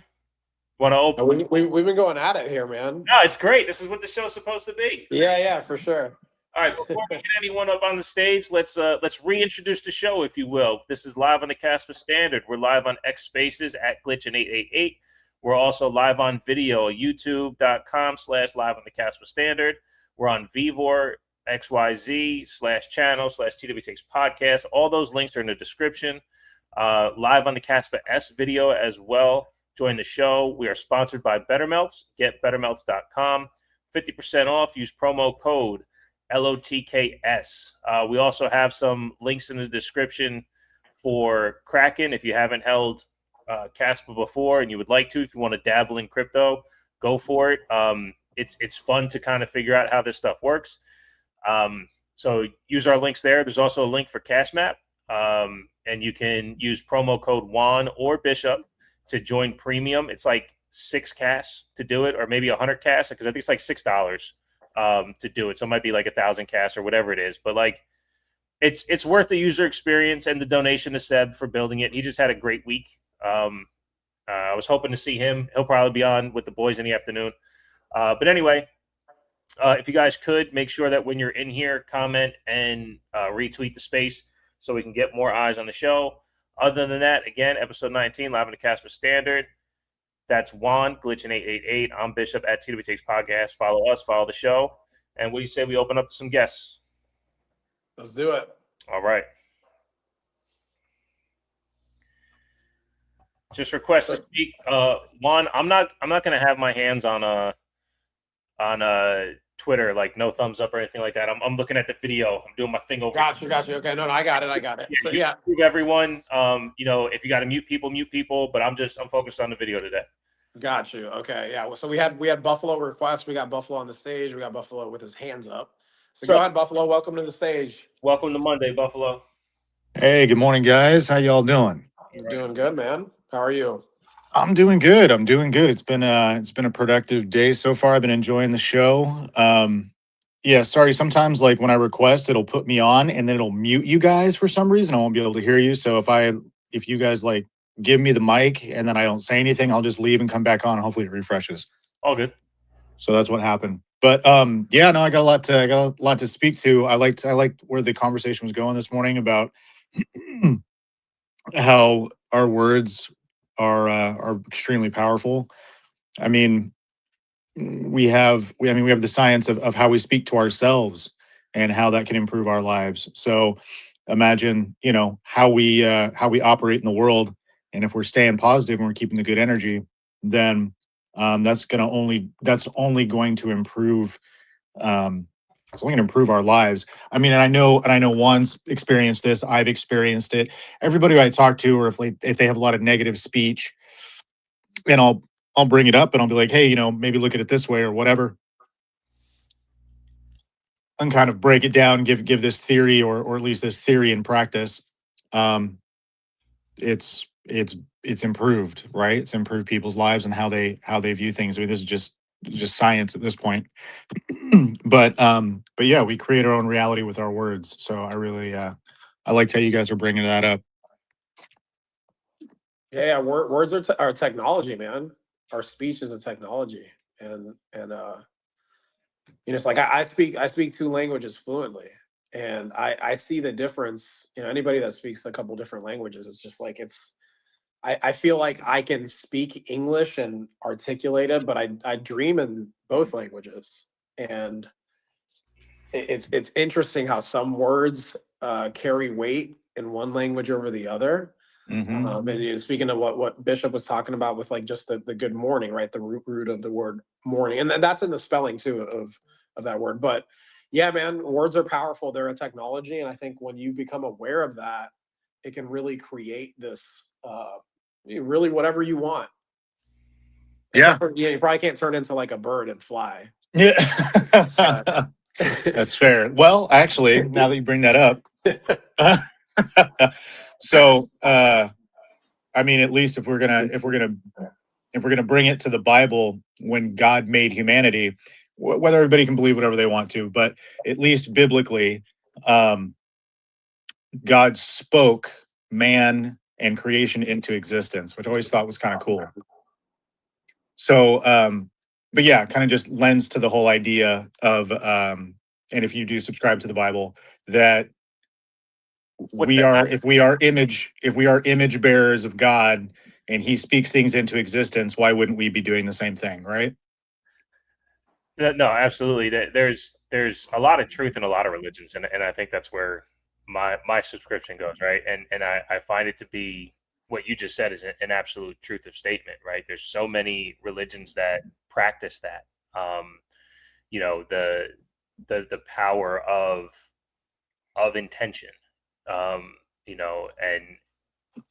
there's those that believe, we are God, right? That God is within all of us, and that to be able to pull that string, then why wouldn't we act accordingly?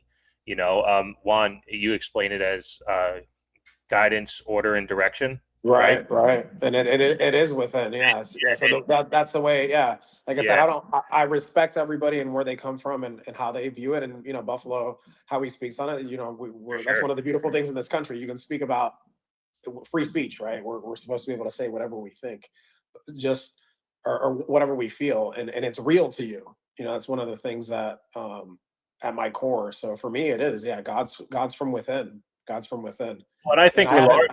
regardless of Mhm. the label, that it's true. Like again, and I appreciate Buffalo even framing it the way he did. Like it is true that we should be speaking with intention. No, I'm not going to say like, and now let there be a bird, and a bird's here. Let there be a bird. Keep trying it. I was watching a movie. Oh, I was watching Castaway. Right. I finally put Castaway back on. I haven't watched it in a couple of years, but he's on the raft. Spoiler alert.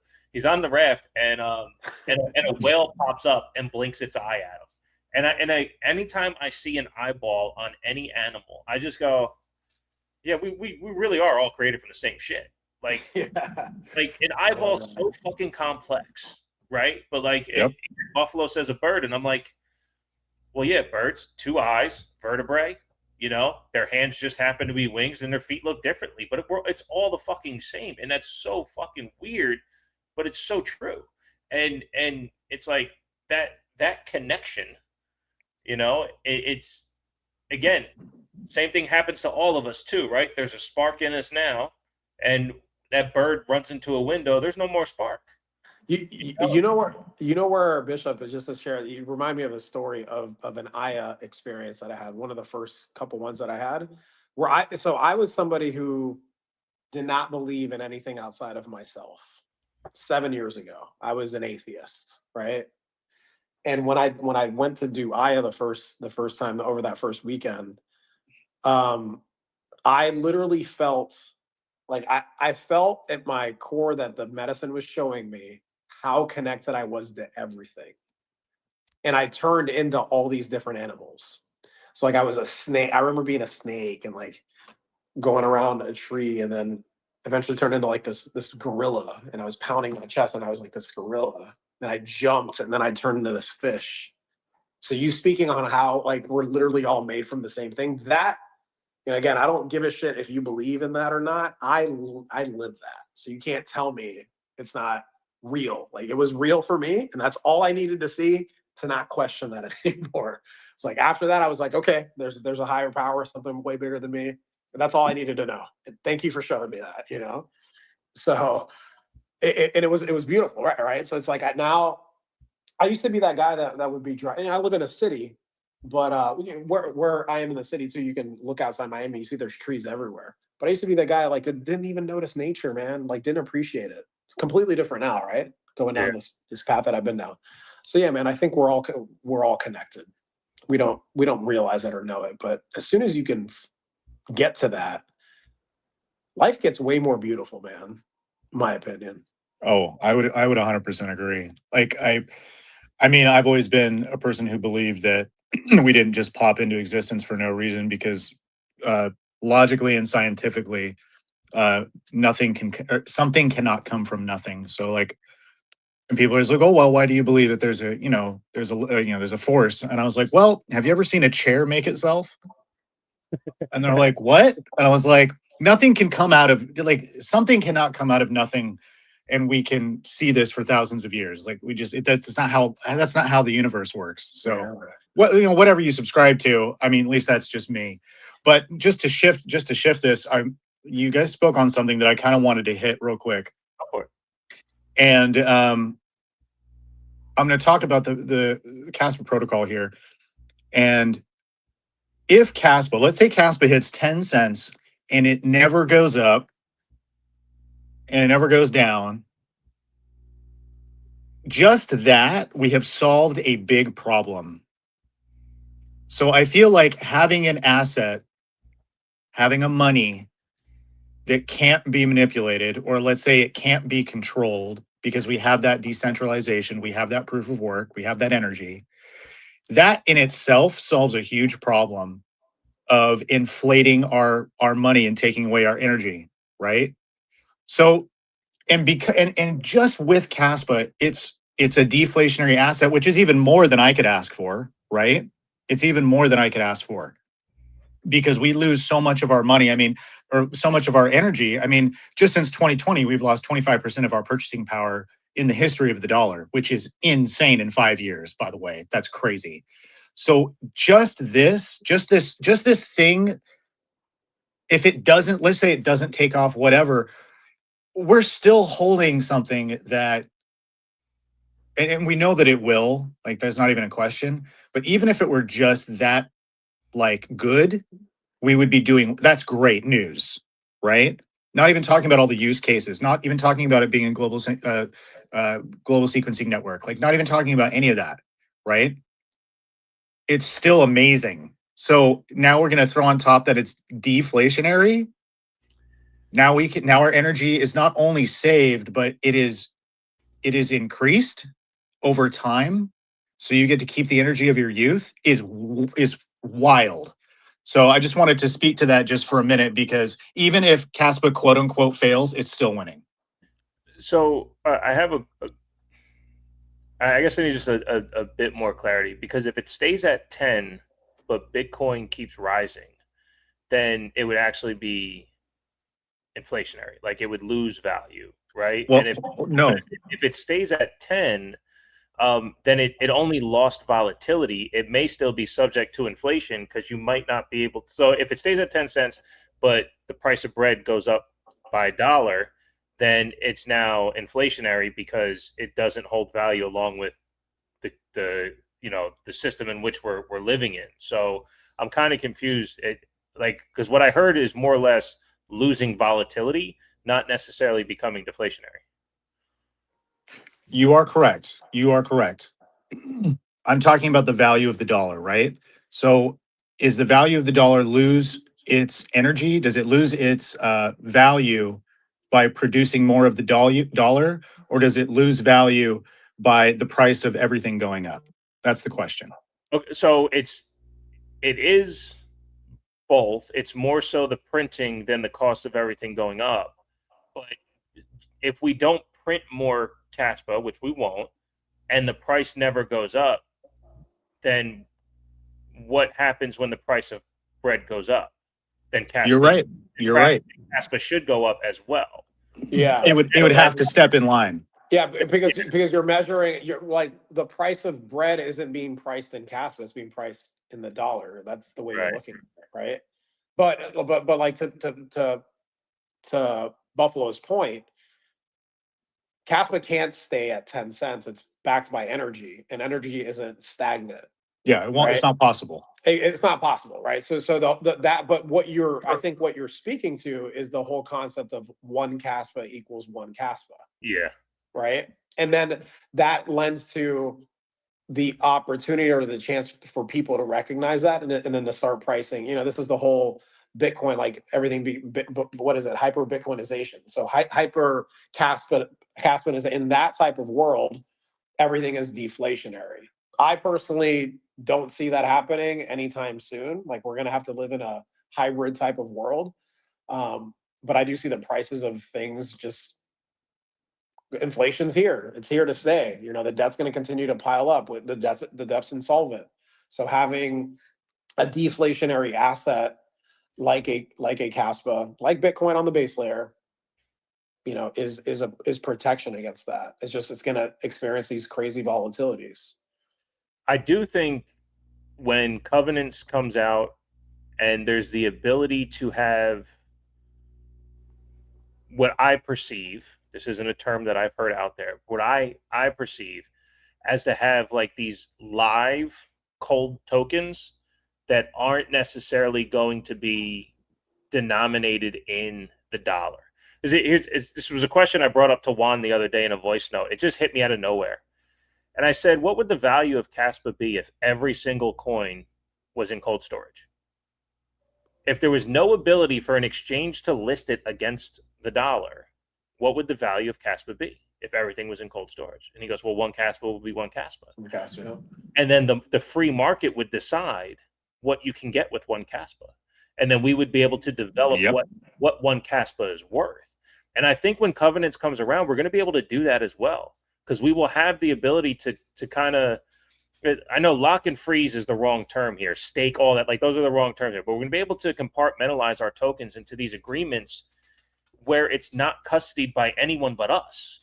And having that utility of self-custody tokens is going to create what the real fee market for Kaspa is. Unfortunately, as we talked about before, there's this thing called a crypto market where every cryptocurrency is denominated or is valued to the dollar, and we're not going to be able to see what that looks like unless enough of us do have this self-custody agreement where we trade Kaspa and no one else can touch it. And as we're doing that back and forth in this way that's not denominated by the dollar, people are going to start looking to like, hey, how do I get that Kaspa? Let me go grab some Kaspa. I'm going to grab it from here and do that. I'm going to grab it from here and do that. Then, in my opinion, that constriction of availability now happens, where it's like, oh, well, there's only 12 billion Kaspa left to go get. And then the nominal price goes up because people are searching for what's left. So that's kind of what I see happening. So in order to get deflationary aspects, we're going to have to start weighing Kaspa against itself in what we can provide for each other, as opposed to what it looks like next to the dollar. In my opinion. I mean, isn't that what lends? I mean, the reason Bitcoin has gone up in price, right, is because it has a set issuance.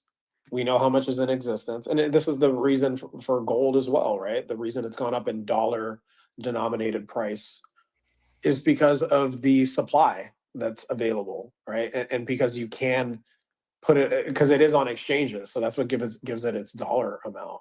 But it goes, like an ounce of gold is an ounce of gold. Like, why does it have a dollar denominated cost? It's because there's a market of dollars out there in the world. And that's what, people don't realize. Nothing's backing that fiat except for you believing in it. And as long as we believe in it, there's going to be a market in it. And that market's massive. That market's huge, right?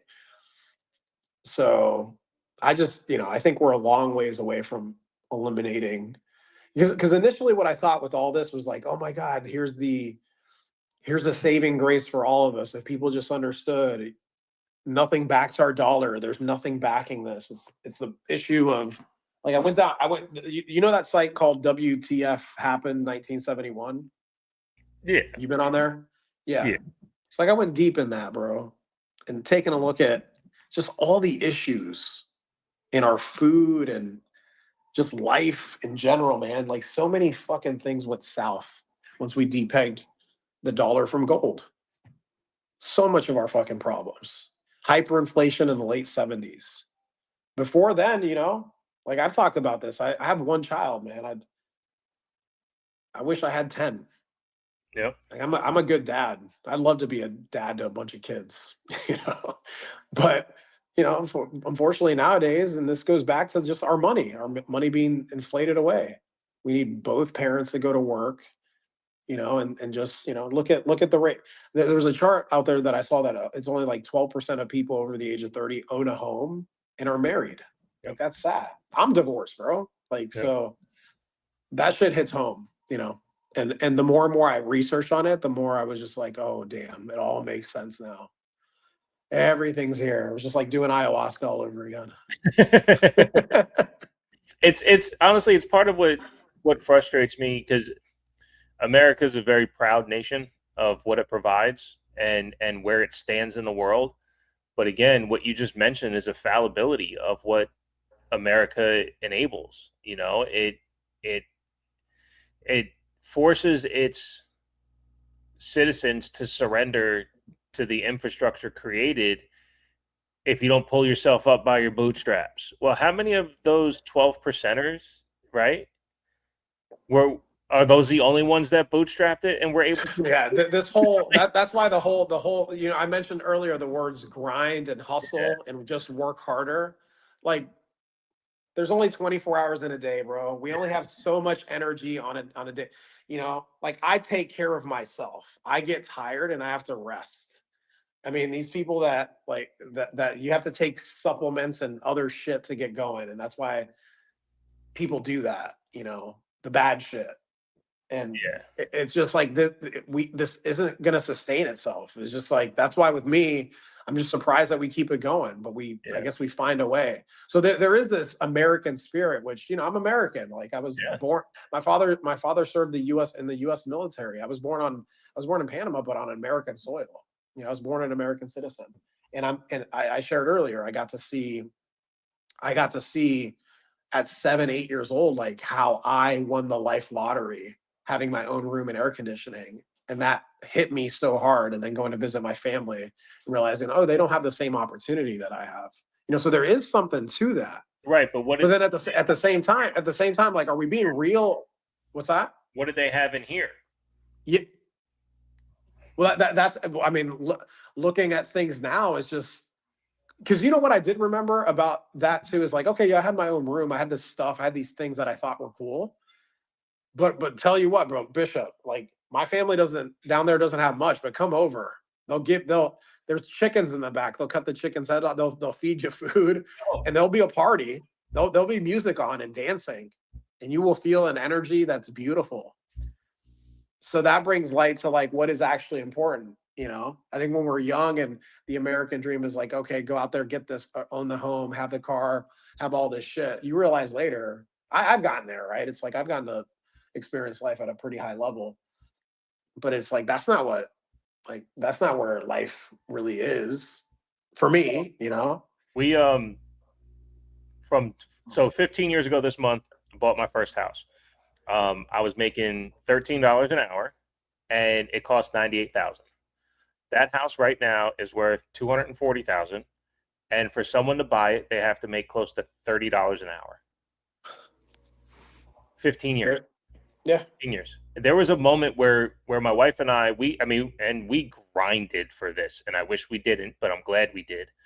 We grinded. When we got our third house, a friend of ours was having their third child.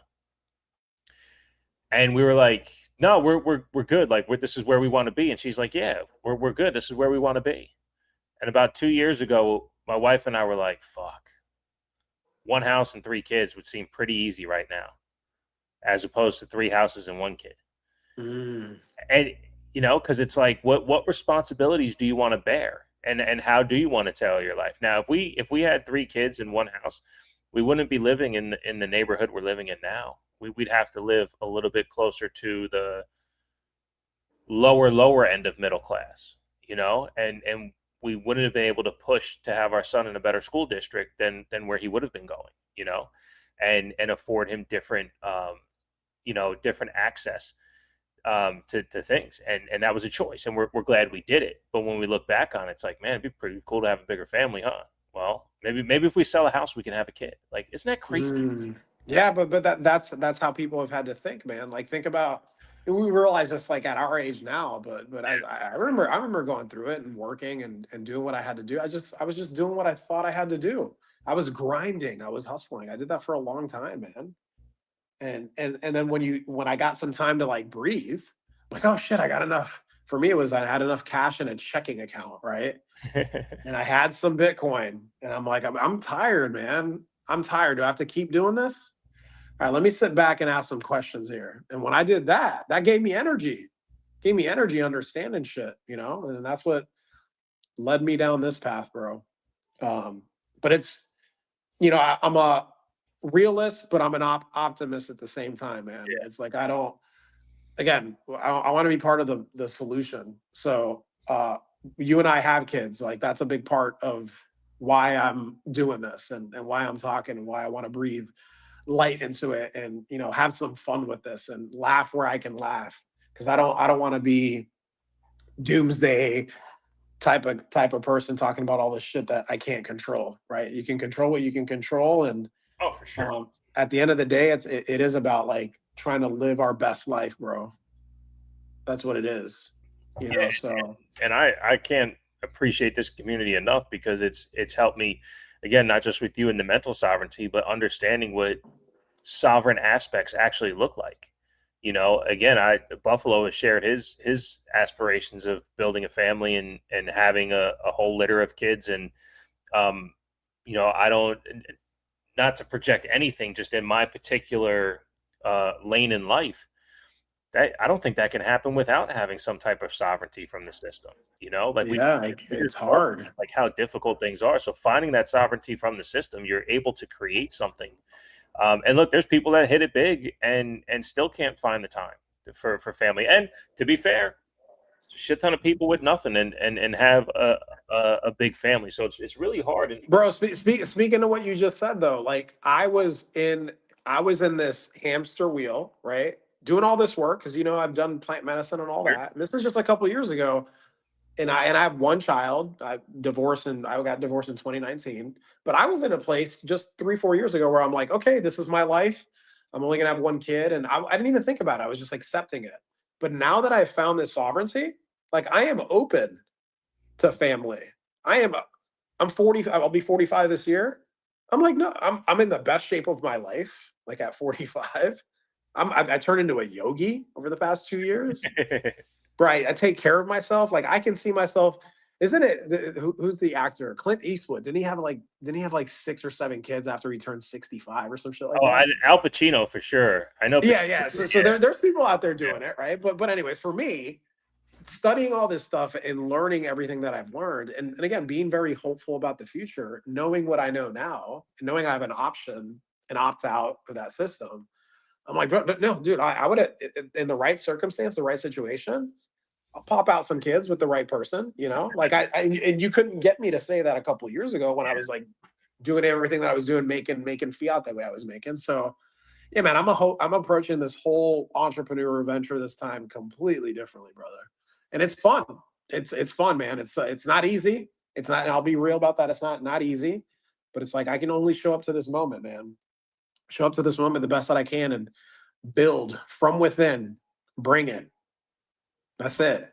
Well, yeah, and it takes mental sovereignty to understand how many of these things within the system were forced upon us, and like you mentioned about words, and like we've talked about, which structures of jobs and things like that. It's not telling everyone go quit your job and become an entrepreneur, but it is to be aware of the structure in which we were told to operate from day one, and not everyone has that ability, to break it. But if you can find sovereignty within it, which is, again, that's what I was trying to tell my wife on Sunday. It's like you worrying about what you didn't get done as opposed to being proud of what you did get done.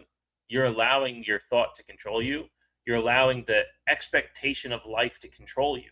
Like, I don't want to make these unilateral decisions in our real estate venture, but I do want to feel empowered that if I make a decision that I'm supported, plus she feels taken care of. Not why wasn't I a part of that? And she only says that not out of not approving of me, but like feeling left out. She wants to be a part of it. She wants to feel like she's going on this journey. And I told her, like, you are, but she doesn't feel sovereign mentally because of how overwhelming the system is on her right now. And it's tough to help people realize, because we were taught so many things, man, so many things. And that's why what I preach to my son is make choices. If it doesn't sound right, make a choice. If someone's telling you something and it doesn't feel good, make a choice. Now, once you make that choice, what was the result? Was it positive? Was it consequence? And then how do you feel? Because when he does that, he understands that he's not forced to operate any certain way, right? Well, this is what everyone's doing. No. Make the choice to do what everyone's doing, and then how did it feel? So like we would love to pull, Like that. you know what I mean? We would love to pull him out of school, but there's no at-home stipends in Delaware to homeschool, right? So I got to pay taxes no matter what to send him to school. Fuck it, go to school, right? He gets community, he gets band lessons, all that stuff, right? But we already see, not the indoctrination, but the structure of the schooling, it doesn't fit him. It just doesn't. You spoke about your son's school. There's one of those around me, but it's an hour away. So it wouldn't be feasible to like do that kind of thing. But in context, he's now, again, we told him, like, make the choice. He's finding different paths within school to feel as if he can make school his own. You know what I mean? So like, he didn't make honor roll, but he is well above passing in every class. All B's and above. Did you make honor roll? Yeah. I'm a smart. Okay, I didn't. No. I was a BC student, bro. Well, I was BCs, and I cheated my way through high school. Like I was forced into succeeding as an academic because I would literally get punished for having a C. Oh, that's right. You did share that with me. I'm sorry, bro. I'm sorry. I didn't mean to bring up bad wounds, bro. I had one. I think it was fourth grade, bro. I had like 3 A's, a B, and a C, and my mom punished me. And I was like, for what? Well, you got a C.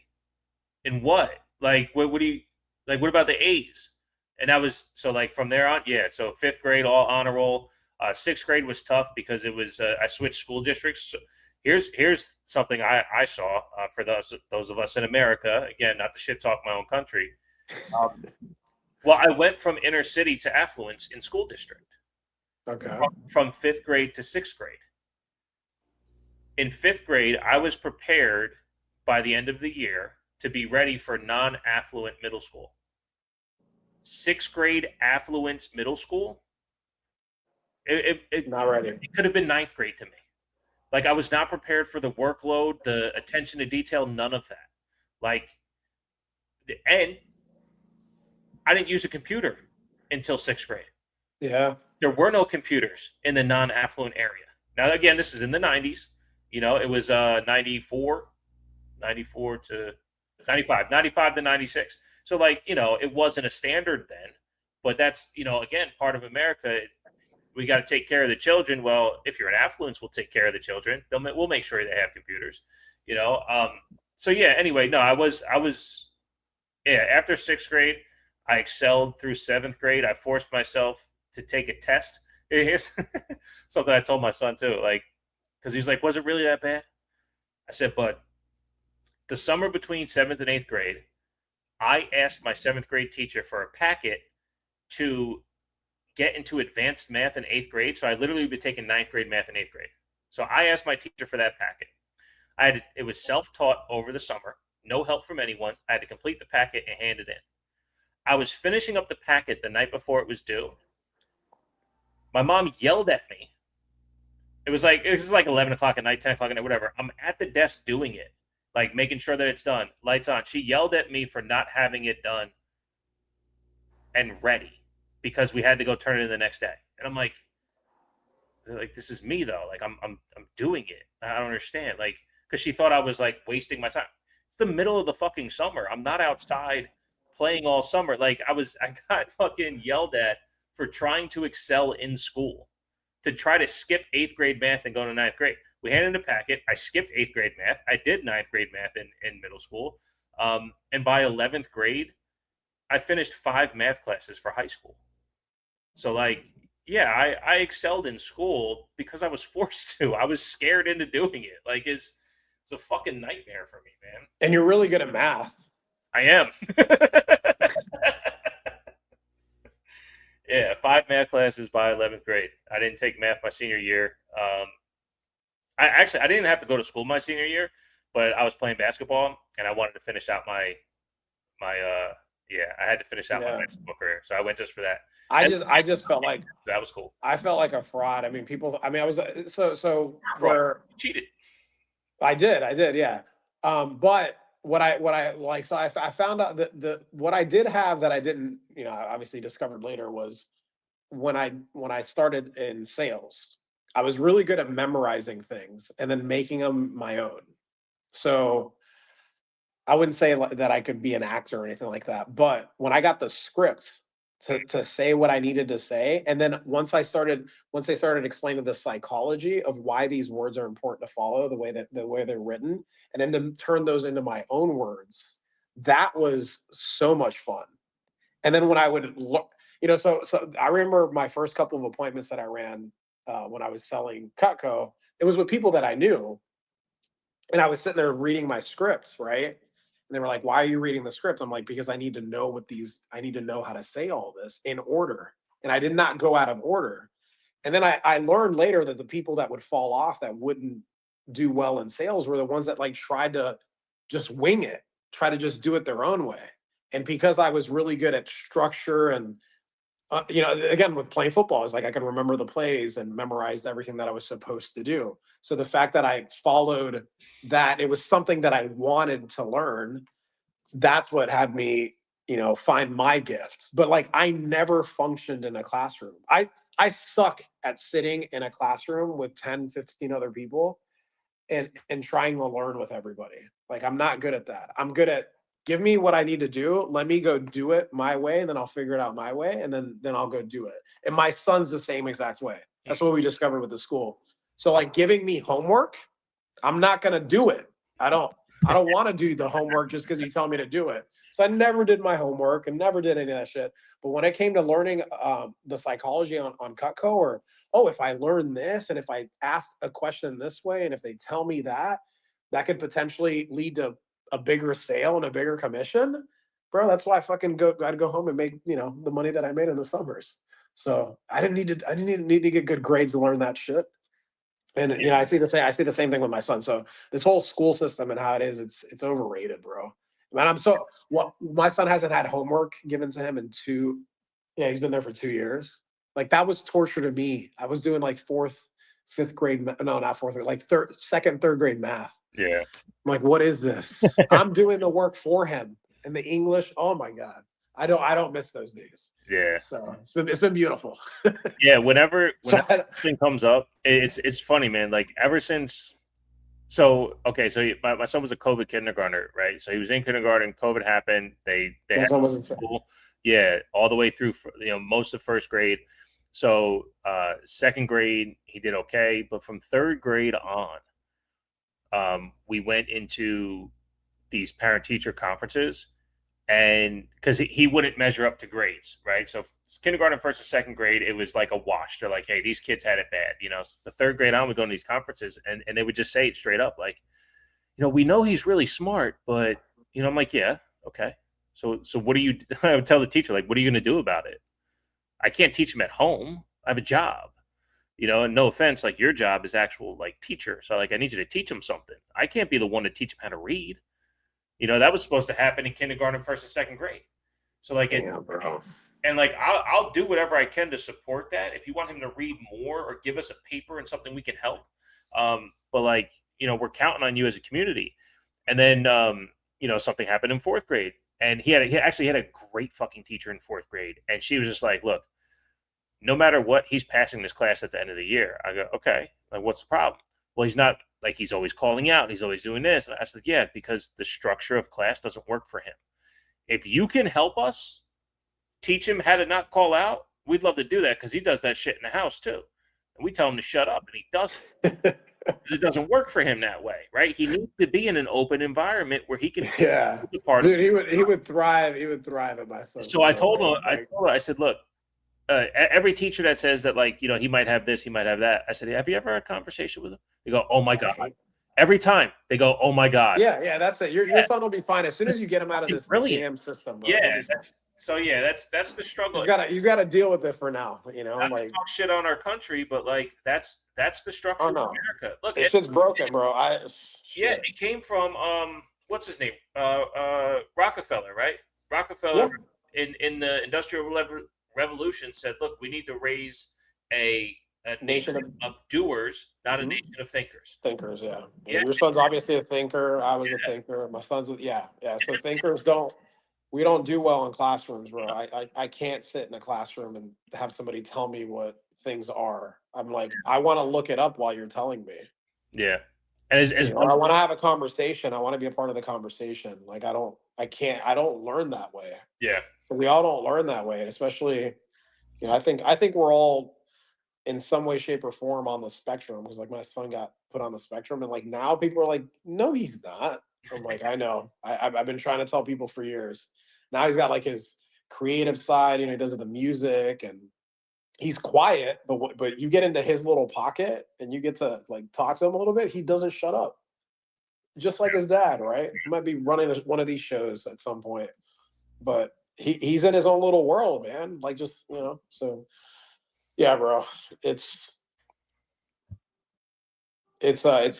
not easy for the way things are set up, and all these systems are falling like that. That's the way I see it. So it's just a matter of time. It's just like, we don't know how long is it going to take. And I think the more and more there's these little pockets of communities that can speak to what else is out there and share these experiences. Like, this is cool, bro. I mean, you're up in Delaware. I'm here in Miami. You and I went to school. Like, we didn't have any of this. Right. At all. We didn't have any of this. We can connect with people all over the world. They can go back and listen. So shouts to Lioness and Jenny, I think her name was. They were on at the same time, and that's when I was like, yeah, crypto doesn't have time zones, because we're the Middle East and Lioness in Israel. Shouts to whatever's going on over there. I hope they all figure that shit out. Yeah. Because technically they're probably fighting each other right now, which is crazy.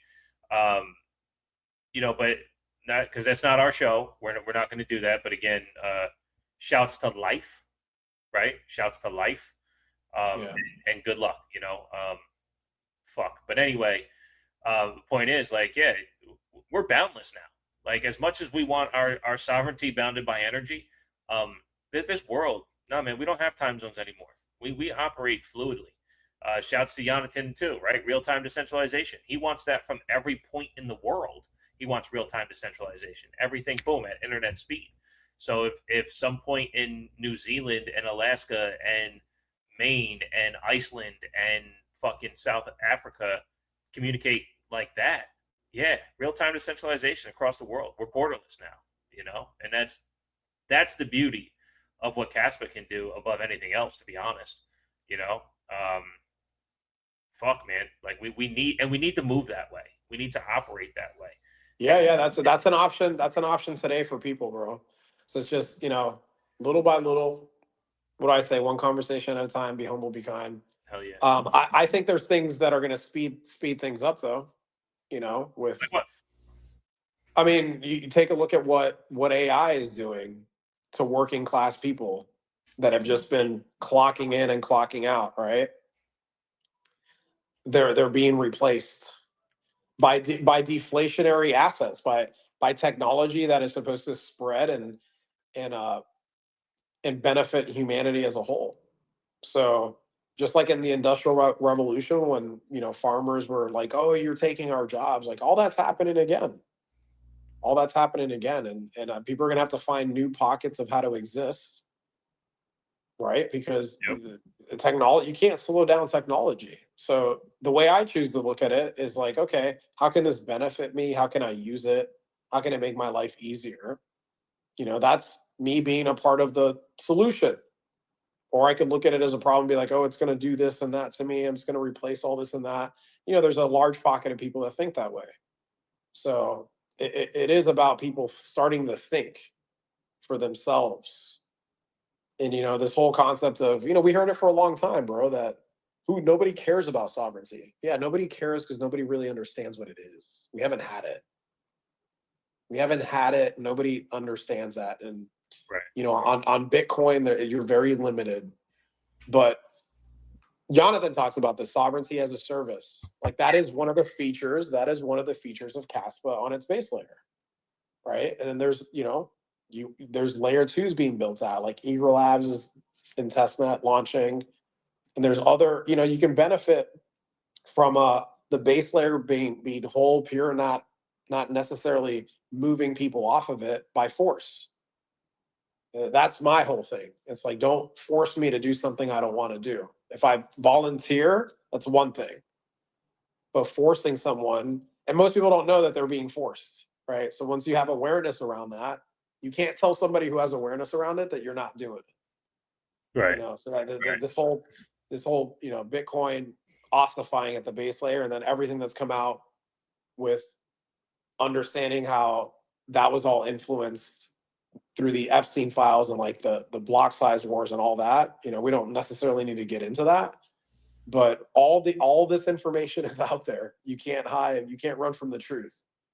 So Kaspa was here because it needed to be here. The idea was out there, and the free market brought it to us, right? But like you said, it's not about being attached to Kaspa in itself. It's like, okay, what does it do? How does it do it? How is it going to benefit us? What does it solve for? Okay, is it doing that? Do I have an option? Like, it's permissionless, bro. Like, we don't have to ask for it. That's a big fucking deal. Most people, we're used to asking for permission for everything. It's one of the things I'm going through, talking about our kids, bro. One of the things I'm going through with my son. It's just like, dude, you're went through puberty, has a deep voice now, all that. I'm like, you're becoming a man. What do you think? I start to ask him that because it's like, I wasn't asked that when I was his age. It took Lucy, my foster mom, to be like, well, what do you think should happen? He's like, I don't know. He's starting to be like, well, he's starting to think a little bit more. So that's the phase I'm in with my boy, and the phase I am in life in general, brother. No, for sure. We need a nation of thinkers. Absolutely. And honestly, that in where you speak about the fourth turning and how some people say history repeats, some people say history doesn't repeat, it rhymes. But in what this is the cyclical part of that, where again, look at streaming services. I just love giving examples without finishing a point.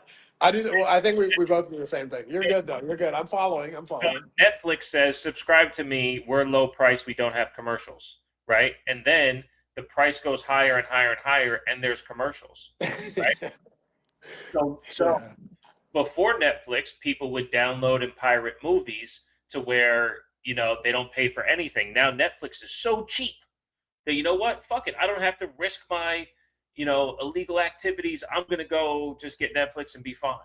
And then people do that. And now, because there was a report that came out, or someone put it on Twitter, like a week or two ago, that these streaming services now force people back into piracy because now Netflix is $17 a month and it has commercials. And no matter what? Well, no, I mean, there's different programs. I'm okay. Picking up my ass a little bit. But what you used to pay for doesn't give you the same service anymore. So people are like, well, fuck that. You took that away from me. I'm now going to go pirate these movies and only watch what I want to watch. And they're stepping away from those things. Disney Plus did the same thing. Oh, join us for $6 a month, no commercials. Oh, $6 a month commercials, but if you pay 10, then there's no commercials. It's like, no, that's not our agreement, right? So it's shit like that. Like I got rid of all my streaming services, and then I changed my internet plan, and I saved. So I used to pay $90 with Verizon, and then Comcast was like $65 for the same internet. Same, really? Yeah, same provided upload and download speeds. And then for an additional $15, I can get Netflix, Apple, and Peacock. So I was like, well, we'd be saving $10 a month just on internet, and we just canceled $40 in streaming services. So now we're saving $50 a month, and we still get access. Deal. Bro, but you're speaking to exactly what happens when a market, like when a company gets too big, they become Yeah. It needs to be broken down, right? Because it's in a free market, monopolies really don't exist because entrepreneurs attack whatever product or service is out there, and they do it better, faster, cheaper, and then they spread that to the market. And that's what Kaspa speaks to. That's what Bitcoin at the base layer speaks to. You know? So that is a big deal that I didn't understand that shit before. As somebody who grinded and hustled and did all that, it was like, it's cool. I can just make the money. I didn't look at these bills. I didn't care about things and look at it and break it down the way you're breaking it down. But it makes sense. Like technology is trying to bring us everything that is out here cheaper, better, faster. Yep. And the debt-based system is keeping, these giants alive. And then keeping regulation in place and shit like that, and siphoning our money. Yeah, I just checked the Twitter chat on my phone, and Rory had sent a video of Steve Jobs talking, and of course I didn't listen to it yet, but he just said exactly what I said. I should have read it beforehand. He goes, how Steve talks about the user experience is key. Kaspa Endgame is all about the user experience. To many, it should be invisible. It just works, yeah. It works, yeah. Which is what I was explaining about the user experience with these streaming networks. That's what drives people away, and it's a callback to the Bitcoin thing that I said before. Bitcoin fails for the user. It's not going to fail at being bounded by energy. It's not going to be founded by. It's not going to fail by being secure. And I even mentioned, I still believe this wholeheartedly. If Bitcoin becomes so expensive to mine, the governments that the countries allow mining will give stipends to those who do. And it will be a tax credit for you for helping to mine Bitcoin. Here's a tax credit. I fully believe that's going to happen. Or there'll be an incentive to get free energy to then make it that way. You know what I mean? So like, I don't see how Bitcoin as a technology fails, like you said, but it will fail from a user experience. It already has. That's why you don't have it anymore the way you wanted to have it. It failed as that user experience. Damn, bro, everybody left us. What did we do? Busy Monday. I don't know. That's fine. It's our show. They all left when you were talking. No, it was when you were. It was when you were. They were dying off. They were between the two of us. They were just drop it one by one. But yeah, man, we had Buffalo come up, bring up some Yeah. great points, bro, and it's been a great conversation. I mean, this is where we are in this market, brother. It's just, there's people out there having to do what they got to do, and some are falling by the wayside, right, because of price action, nominal price action. So we'll keep showing up. Well, I'll tell you, and people can always listen back to this. They'll listen back and all that. Oh no, and it's not even about that. I mean, I had another thing pop in my head I wanted to talk about too. So it's not like, not having the, like you said, we don't need the audience today. We can have it tomorrow. That's more than fine. But something that you'll find maybe intriguing. My wife and I had an epiphany this weekend. Actually, no, I already talked to you about it. Kind of. The weather up here, it broke. So like we had a 50-degree day, and it was like, man, that's awesome. That's 37 again today. But what I truly felt over the last 3 months, the December, January, and February, was the pull of the environment controlling our ability to function as productive humans. Like you spend most of your days are in sunshine and fresh air. Yeah. Not being able to tap into that because it's too cold, and you have to create an environment in the house. It's not that we can't make it fun. It's not that it's not livable, but we're not getting the same charge from the sun. You're not getting the same fresh air, and we're not able to click back in to what that is society-wise. Like, for instance, is there such thing as spring cleaning in Miami? Right? Does the weather turn and people feel obligated now to be charged up again? No. In the Northeast and other places where it gets cold and then all of a sudden warm again, it's like, no, now you have the energy to do it. You're robbing yourself of a quarter of your year by not being able to. That's why I did not function up there, bro. Like that, I 3.5 years, and I'm like, I can't do this. First time I've ever felt that way. Like, really? It's probably because you're kind of living in Miami with me, talking to me every day. It's got to be. It's got to be something like that. But having this mental, because in '94, when I was in third grade, we fucking lost school for a week. We had so much snow, and I loved every second of it. Yeah. In '96, we lost a bunch of days to another massive storm. Loved every second of it. I love the snow. I love the cold. But then when I realized that my functionality in life was being robbed by that, it's like, well, I don't need to experience this. So part of our journey now over the next 2 to 3 years is to move. Really? Yes. Because, so I think I sent you a house in Hawaii, a property. Yeah, that's what you did. So property itself has 3 buildings on it. Okay. That would be dope to live there, bro. And that property that you sent me, that'd be beautiful.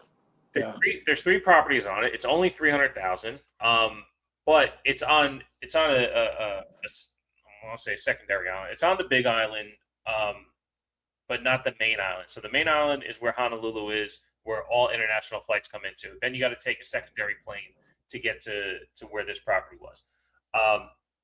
So the foot traffic to have like Airbnb, it'd be a little bit difficult. But if you are sovereign, so what I told my wife was, I said, hey, if we live there, that's 6 hours behind us, right? So noon here is 6 a.m. there. You can wake up at 6 a.m., go on the beach every single morning, be home by 5 o'clock Eastern time, which would be 11 a.m. there. Get yourself ready for a noon job to work from home. And then, how would you feel about going to the beach every morning for 3 hours and being able to work from home the rest of the day?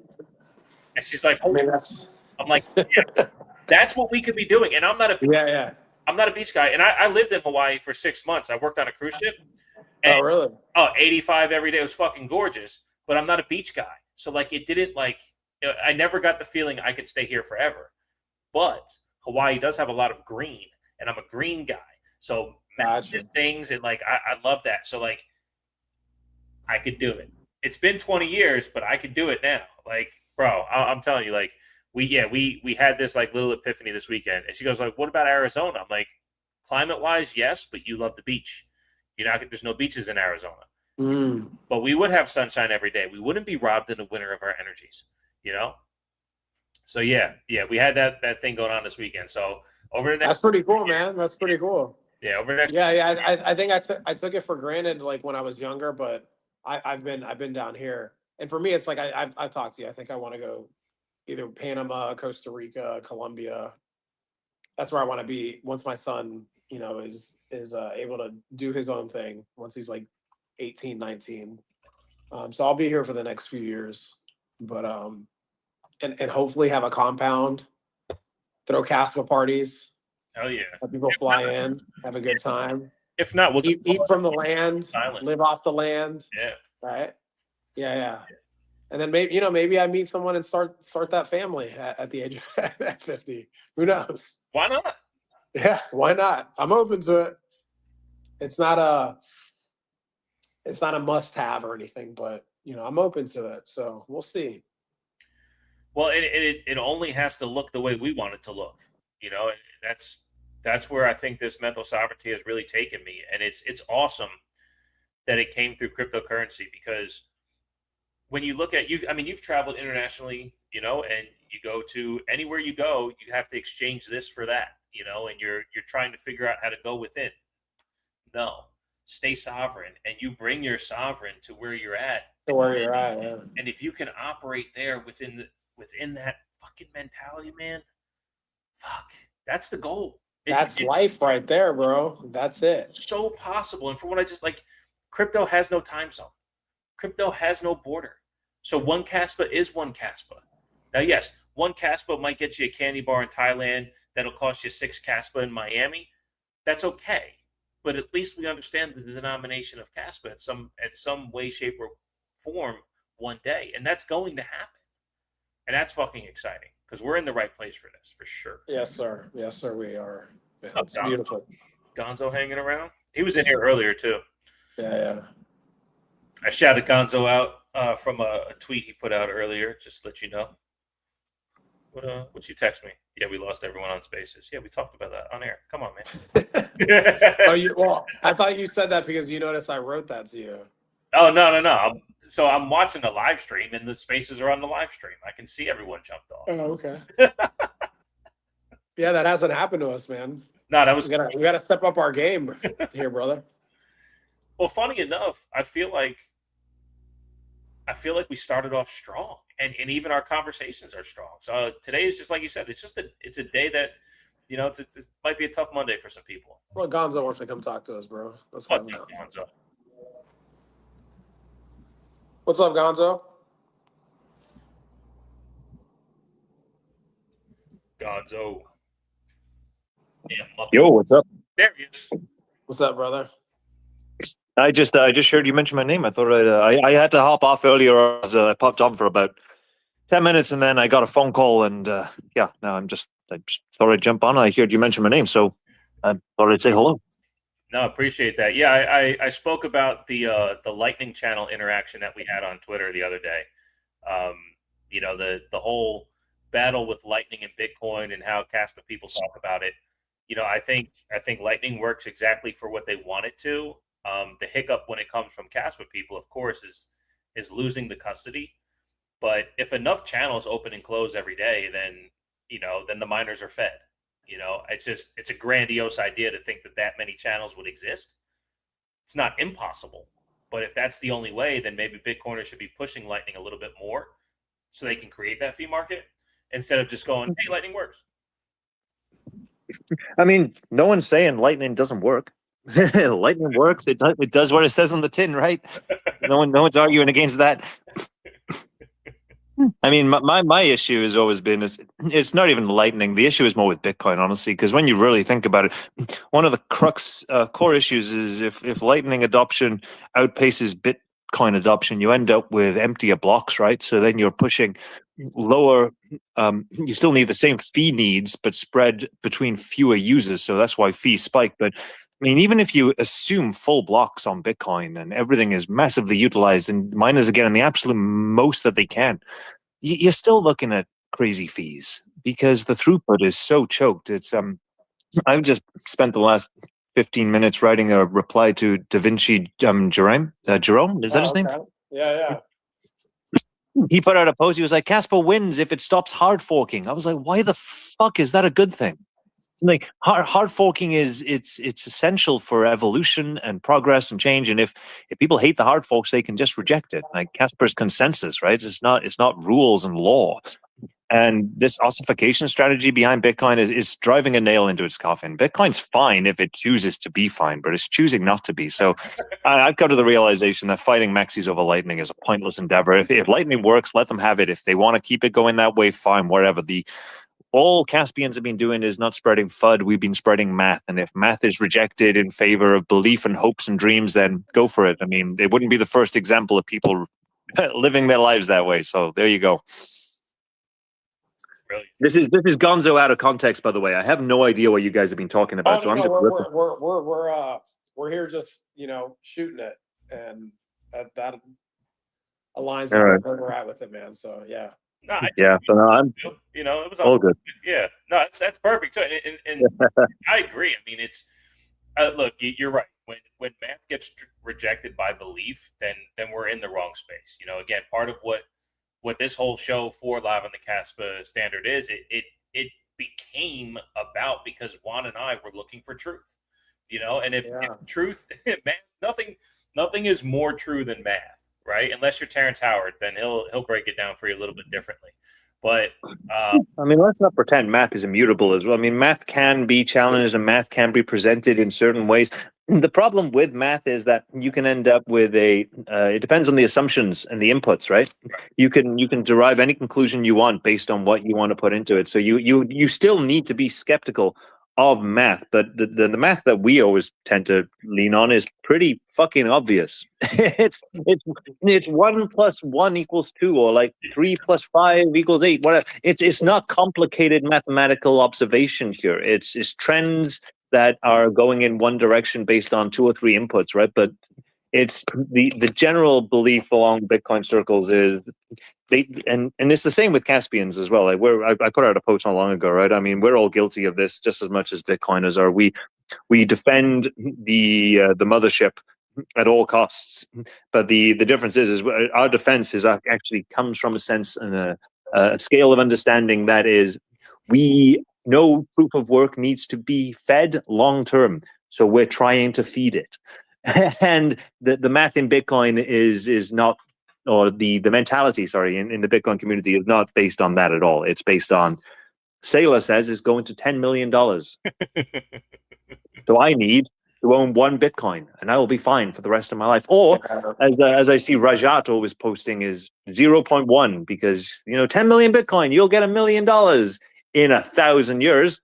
Right. No, 100%, dude. 100%. Yeah. Yeah. It's Monday morning. I've had too much coffee. I apologize. No, we needed that. We needed a little spike there. Yeah, man. That's what we speak to. It's just like Bishop said. We're here to be a part of the conversation and bring voice to, because it's easy to follow the crowd, and that's what most people do. So I think instinctively most people just, hey, what's comfortable? Let's go here. This is where it's safe.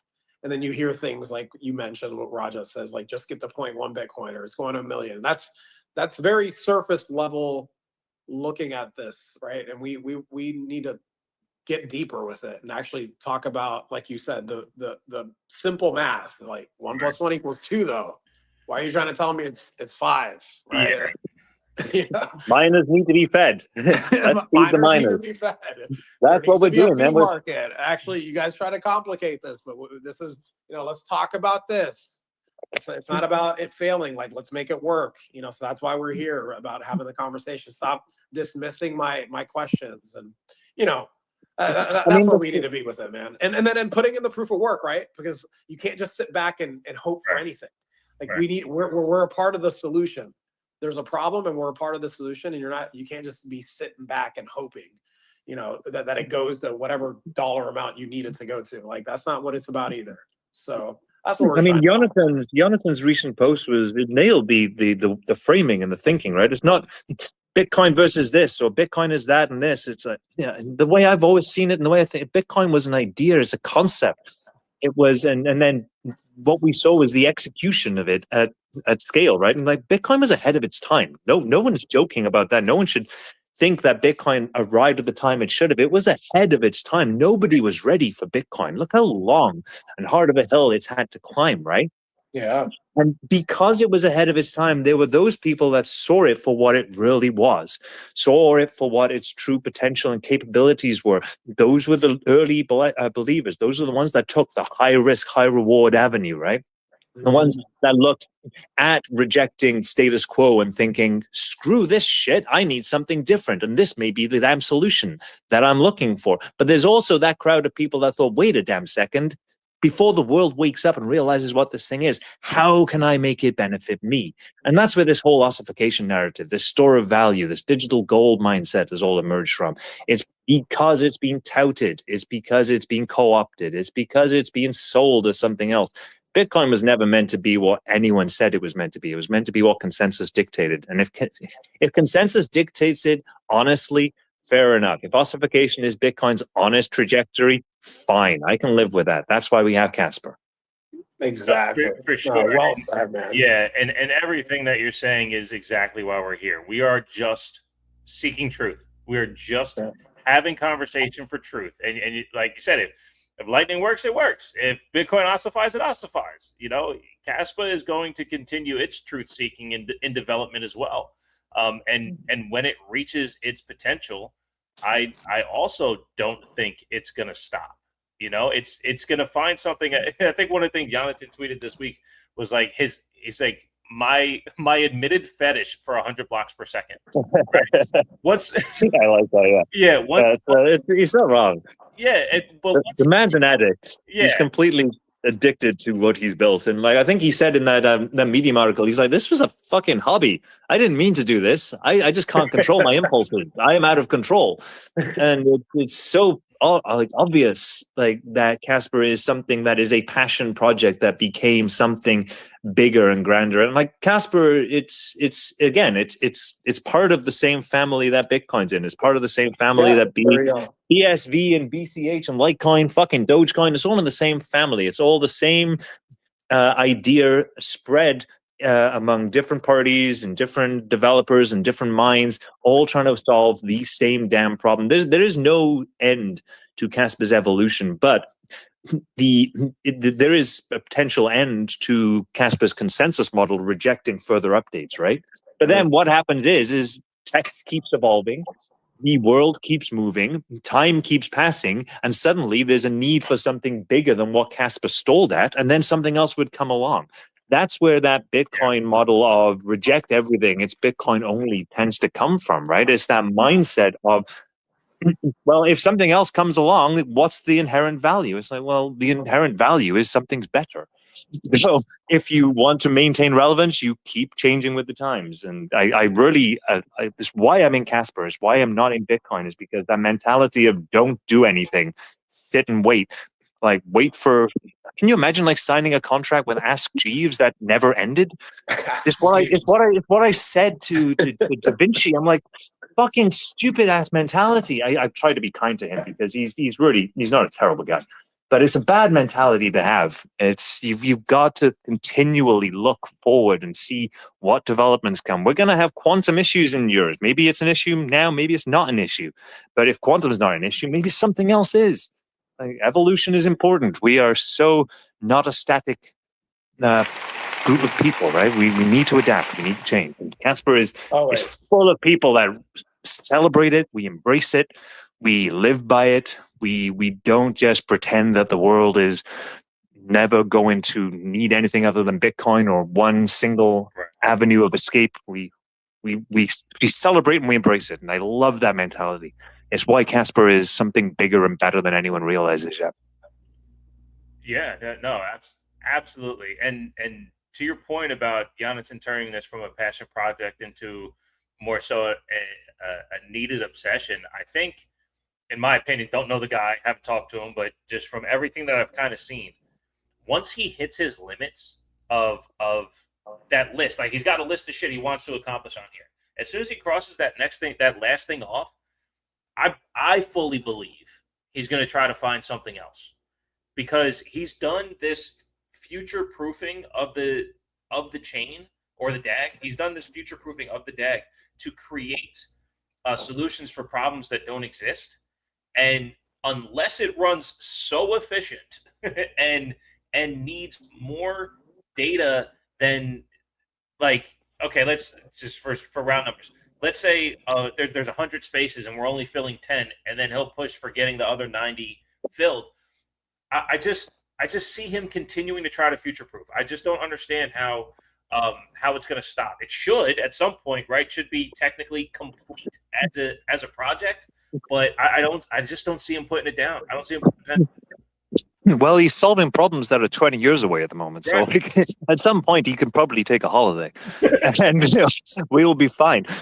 But maybe that'll happen. I don't think it's in, like, one of the biggest FUD remarks you always get against Kaspa is just like, we know who Jonathan is. Like, I'm not even going to get into the issues with why that's not even a real argument. But it's important to remember that if Jonathan walks away, Kaspa doesn't.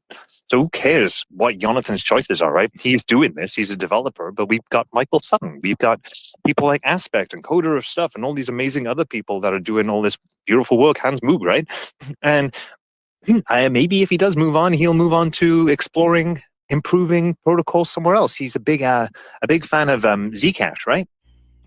So I don't see a world why it would be unfathomable for Jonathan to say, you know what, Kaspa is fine for the next 20 to 30 years. I'm going to go and help someone else out now. It would probably be a good thing. And I don't want to live in this vacuum of it's Kaspa only, everything else is a shitcoin. It's not healthy. It's not how things work. It's not how ecosystems thrive.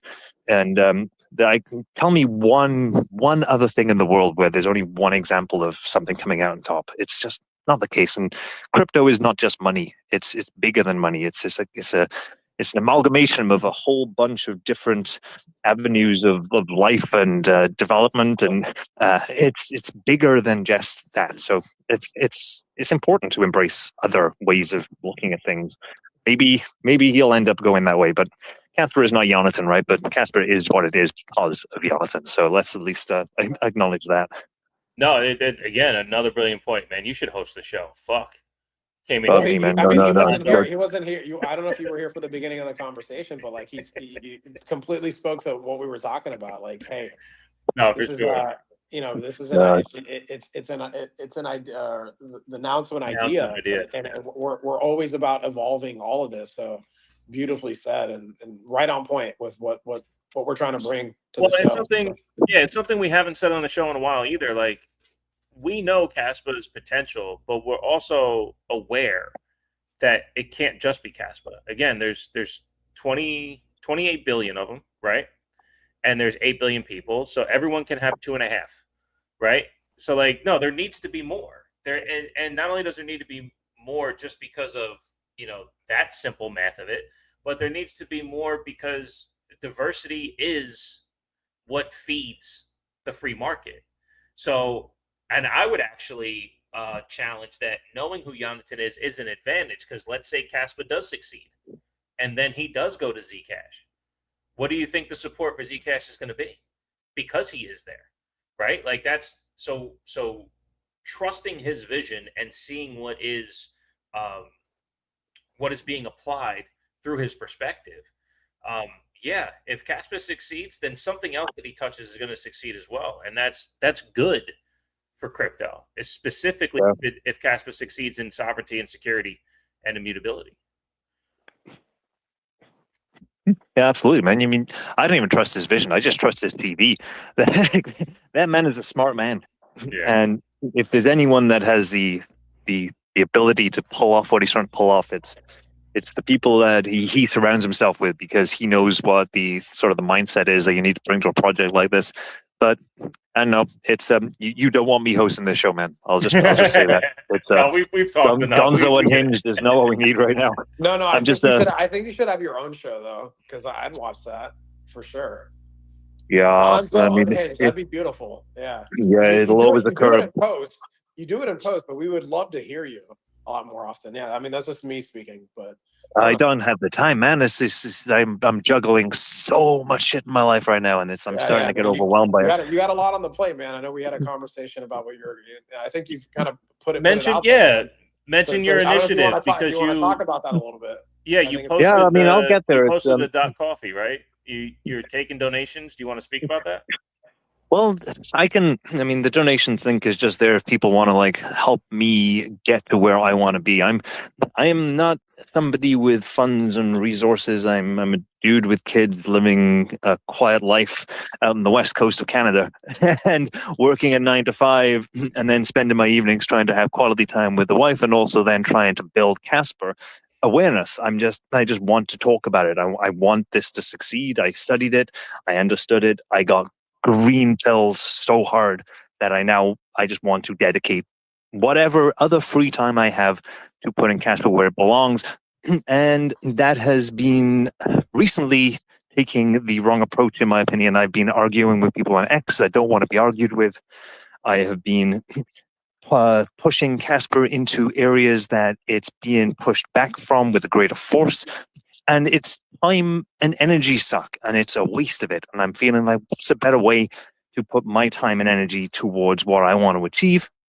And this is where I've been focusing my energy instead. So I want to hopefully find ways to get Kaspa more into the public realm. I want to see it in places, just like when I first started hearing and thinking about Bitcoin. I mean, I came to Bitcoin quite late, but I still remember seeing it. I saw it on posters. I saw it on the walls. I saw it in public realms, in public spaces. I saw it in newspapers. I saw it in articles. I saw controversy. I saw like big news outlets reporting about events that had taken place. And it was that exposure that made me realize it wasn't just a thing anymore. It was a word. It was a word that was now in my mind, even though I wasn't in Bitcoin and Bitcoin wasn't in my life. I was still aware of it. And I feel like that's powerful and that's important. So there's already so much marketing going on within the cryptoverse, so to speak. You know, crypto Twitter, everyone's fucking aware of Kaspa, whether you like it or not. And then it's no different if you go onto crypto news outlets. You still see Kaspa turning up. People are aware of it. No one's stupid. No one's tone deaf. But where it doesn't exist is where it grows, and that is outside of the cryptoverse. So been trying to scheme up a plan to hopefully encourage and incentivize more Caspians to not just smash bullish on CoinMarketCap every single day, but also to get out and spend that extra little bit of time on your daily commute, or to spend that extra bit of time when you're in a public place and you've got a bit of time and you've got something in your back pocket that you can slap on the wall, or something you can write in a place that, you know, can be scrubbed off. Cough, cough. Don't want to encourage activities. But you never know what and where people are able to spread the message. And I sometimes think that needs a bit of a kick. It's one thing to tell people to do it, it's another thing to encourage and incentivize it. So that's where I've been building. I've got a sort of an economy that I'm still trying to figure out behind the scenes with how I can aid and abet, but also reward and incentivize. And once I get that finalized, then I'm going to start releasing details about it, because I don't want to promise something I can't deliver.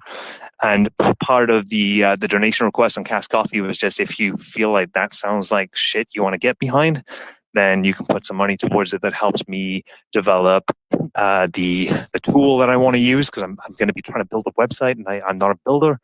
I'm not a developer. I'm a writer and an ideas guy. I work with computers, like on Microsoft Word. That's my extent. And yeah, so maybe getting someone to help out with the development there, but then also I've got to get some branding and artwork done, because it's a core component. I've shared with Juan and Bishop the identity and the idea and character I want to sort of put behind this initiative. So keeping that a bit under wraps, but it does need a bit of money to get the artist working. So that's what that call is for. That's the idea. That's the pitch, without giving too much away. No, that's beautiful, man. And yeah, I had a great conversation with you. Bishop shared that he had a great conversation with you as well. So I mean, I think the shift is beautiful, Gonzo, because I've shared with you. I've learned a lot about. I had all these questions, and you would dig in. So I think it was appropriate how you would go about it. And okay, yeah, like anybody, you're going to get unhinged if you're provoked and put a certain way. But I love the energy shift. I love where you're taking this and the initiative, because yeah, I see it as something that it absolutely could help spread the word. And not enough people know about Kaspa, and it's only a matter of time, right? The text speaks for itself, but we need the only way it gets out there is initiatives like this. So yeah, man, we appreciate what you're doing, and hopefully people support and help where they can. You're obviously in the Or right even if place. people know anyone, right? Like, give me Yeah, resources. Send absolutely. me the right people. Someone that makes cheap like stickers and posters, or somewhere that has like good sort of bulk purchases for certain things. Good ways to like host anything really. Like, Anything. shoot stuff my way. Or if you know how to build a goddamn website and you got a bit of time on your hands and you know how to do very basic rudimentary shit, let me know, man. I'm down to talk. It's this is not something I want to spearhead, because Kaspa, by its very nature and default, is a decentralized network. So whatever you build on it should be decentralized also. Look at K-Social, the open source nature that KA chat are going through right now. It's important to the community. Same thing here, man. So yeah, that's sort of the shift. That's the idea. That's the momentum, right? We don't want to just grow Kaspa by pulling liquidity from other projects all the time. It's just circular economy. You want to grow and maintain, and Kaspa's too important to stay contained, isn't it? It's unchained. You've got to put it into the real world. You want people, when you get those crypto podcasters on the street saying, name 20 cryptos, and all they can name is Bitcoin and Ethereum, they should be naming Kaspa too. Yep, agree. And this is how it happens. It's how it happens. Your grandma needs to ask you, what's a Kaspa? And you need to be able to fucking tell her. So that's the idea. That's the idea as well, right? We've got to, if we're all going to spread a message, though, we've also all got to figure out a way to spread it concisely and easily. I see all these amazing posts, right, from all the devs, and all the comments underneath are like, what the fuck did you just say? This sounds bullish. And they're not wrong. That it needs to be sort of conveyed at a more understandable level to people to get them to say, oh, I want to know more about this thing that I've just heard about. So, well, that's also yeah, why hopefully getting that messaging done, because if you can get exists for that too. Come on here and speak and all that. So yeah, absolutely. But when I say incentivize, it is through those sorts of things as well. If you generate the right message and you can get a nice, clear, concise way of delivering and selling what Kaspa is to people, maybe there's a way that we can reward that as well. It's like, good job, man. We appreciate everything you did for Kaspa. So that's part of what I'm building as well. FYI, there will be incentives.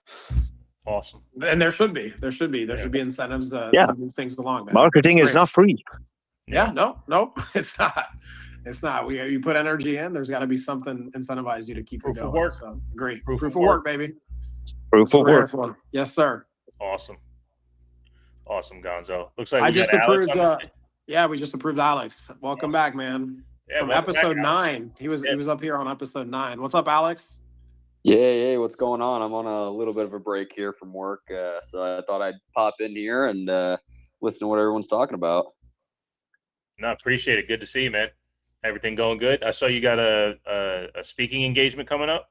Yes, tell us about that, man. Yeah. Oh, yeah. I actually just reached out because I want to do something more of what Gonzo is doing before we even. Gonzo, you had a really good post about being more proactive and staying out of the whole argumentative phase of things. So I kind of was thinking the same thing. So I literally just researched and was like, where are some college campuses that I can get out and discuss with some of these kids, because that's where most of the thinking happens.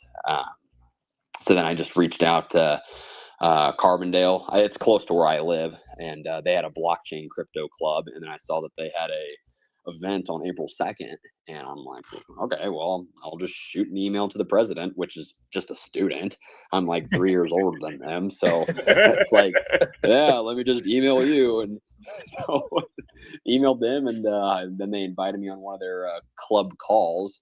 because they were trying to get some speakers, and they just asked a little bit about me and who I was and what I wanted to talk about. And I just gave them a little bit of, what I want to talk about, just nothing super in depth. So they got me a 20, it's going to be about a 25-minute presentation on my end with some questions at the end. And then I'll be able to be on a panel with some other people.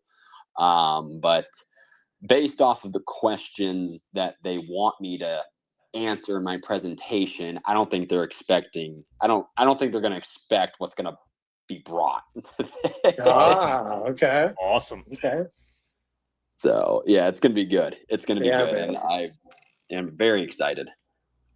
Are you going more towards the economy side of it, like your book does, or is this more Kaspa focused? It will definitely, well, it's basically going to be a condensed version of my book, essentially, because I only have 20 minutes and I do have to answer some things that they want, which fair enough, it's their panel, their event. But I asked them with their crowd, I said, is it more finance students? Is it programming students? And they said it's a mix of both, but it's open to the general public. And they're thinking there's going to be at least 100 people there, and there's going to be like a dinner. So I'm like, okay, now that I know my crowd, I want to aim it more towards economics / like sound money, and just kind of go through the history of that and work its way to Kaspa. Beautiful, man. Awesome. Congrats, man. Yeah, that's great. That's so I'm great. actually stoked. So if you're yourself, or if you know anybody that's near Carbondale, Illinois, on April 2nd, that's where that's going to be. I think there'll be more details that I'll share once I get some confirmation from them. But yeah, I'm very excited. I'm gonna try and get it recorded somehow. Maybe I Yeah, can that get would be that cool. posted. That'd be cool if we could see that. But I mean, that what you're doing, Alex, is we opened the show and talked about this. It's about that action, about being here in presence, and you also making the shift, right? Speaking of what Gonzo talked about. So kudos to you, man, because I see you out there. I see you fighting the good fight, and you're doing it in a way just trying to educate. We got to meet you. It was I think it was episode 9. Yeah, I think so. Yeah. Ron? Yeah, so that was a great conference. That was just me, you, Bishop, and I think Parker. Parker, right? Yeah. We had some. That was one of my favorite episodes. They're all my favorites, but that was one of my favorites for sure. So yeah, man, I'm excited to see what you're gonna do, because I read your book shortly after that. I remember that. It's a great book. So highly recommend that if you guys haven't checked this out. Check out Alex's book. You have it pinned on your profile still, right? Yeah, I do for sure. Okay, cool. I Yeah, appreciate it, Juan. Yeah, and I mean the book is, just to kind of give that a little shout out, man. We talked about that earlier on the show.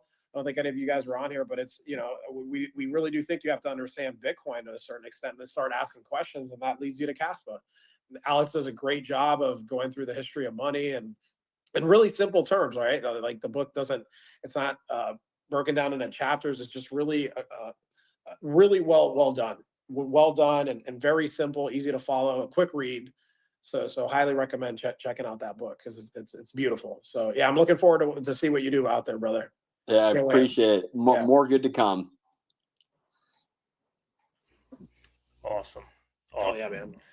Yeah, I mean, look, I'm. This is exactly what we wanted this show to be, right? Like, we want to solidify perspective, and then engage with the community to allow them to see allow the rest of the community to see what living on the Kaspa standard looks like in their eyes, right? And Gonzo's passion for Kaspa led him to his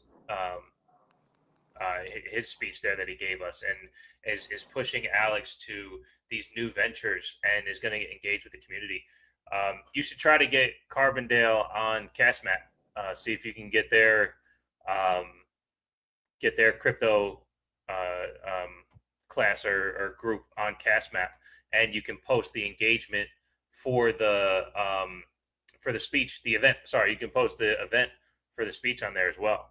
That'd be awesome. I know, again, Seb had a great event over this last week, 2 days of speaking with the university. And,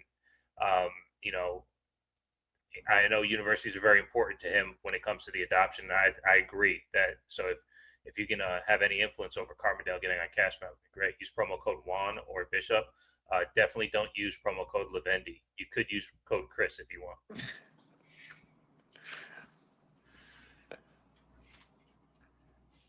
No reaction from Lavendi on that one. All right, whatever, man. Oh no, he's not a speaker, man. He can't speak. No, I thought he'd at least get a laughing emoji. There we go. Oh, my kid's texting me. Jeez.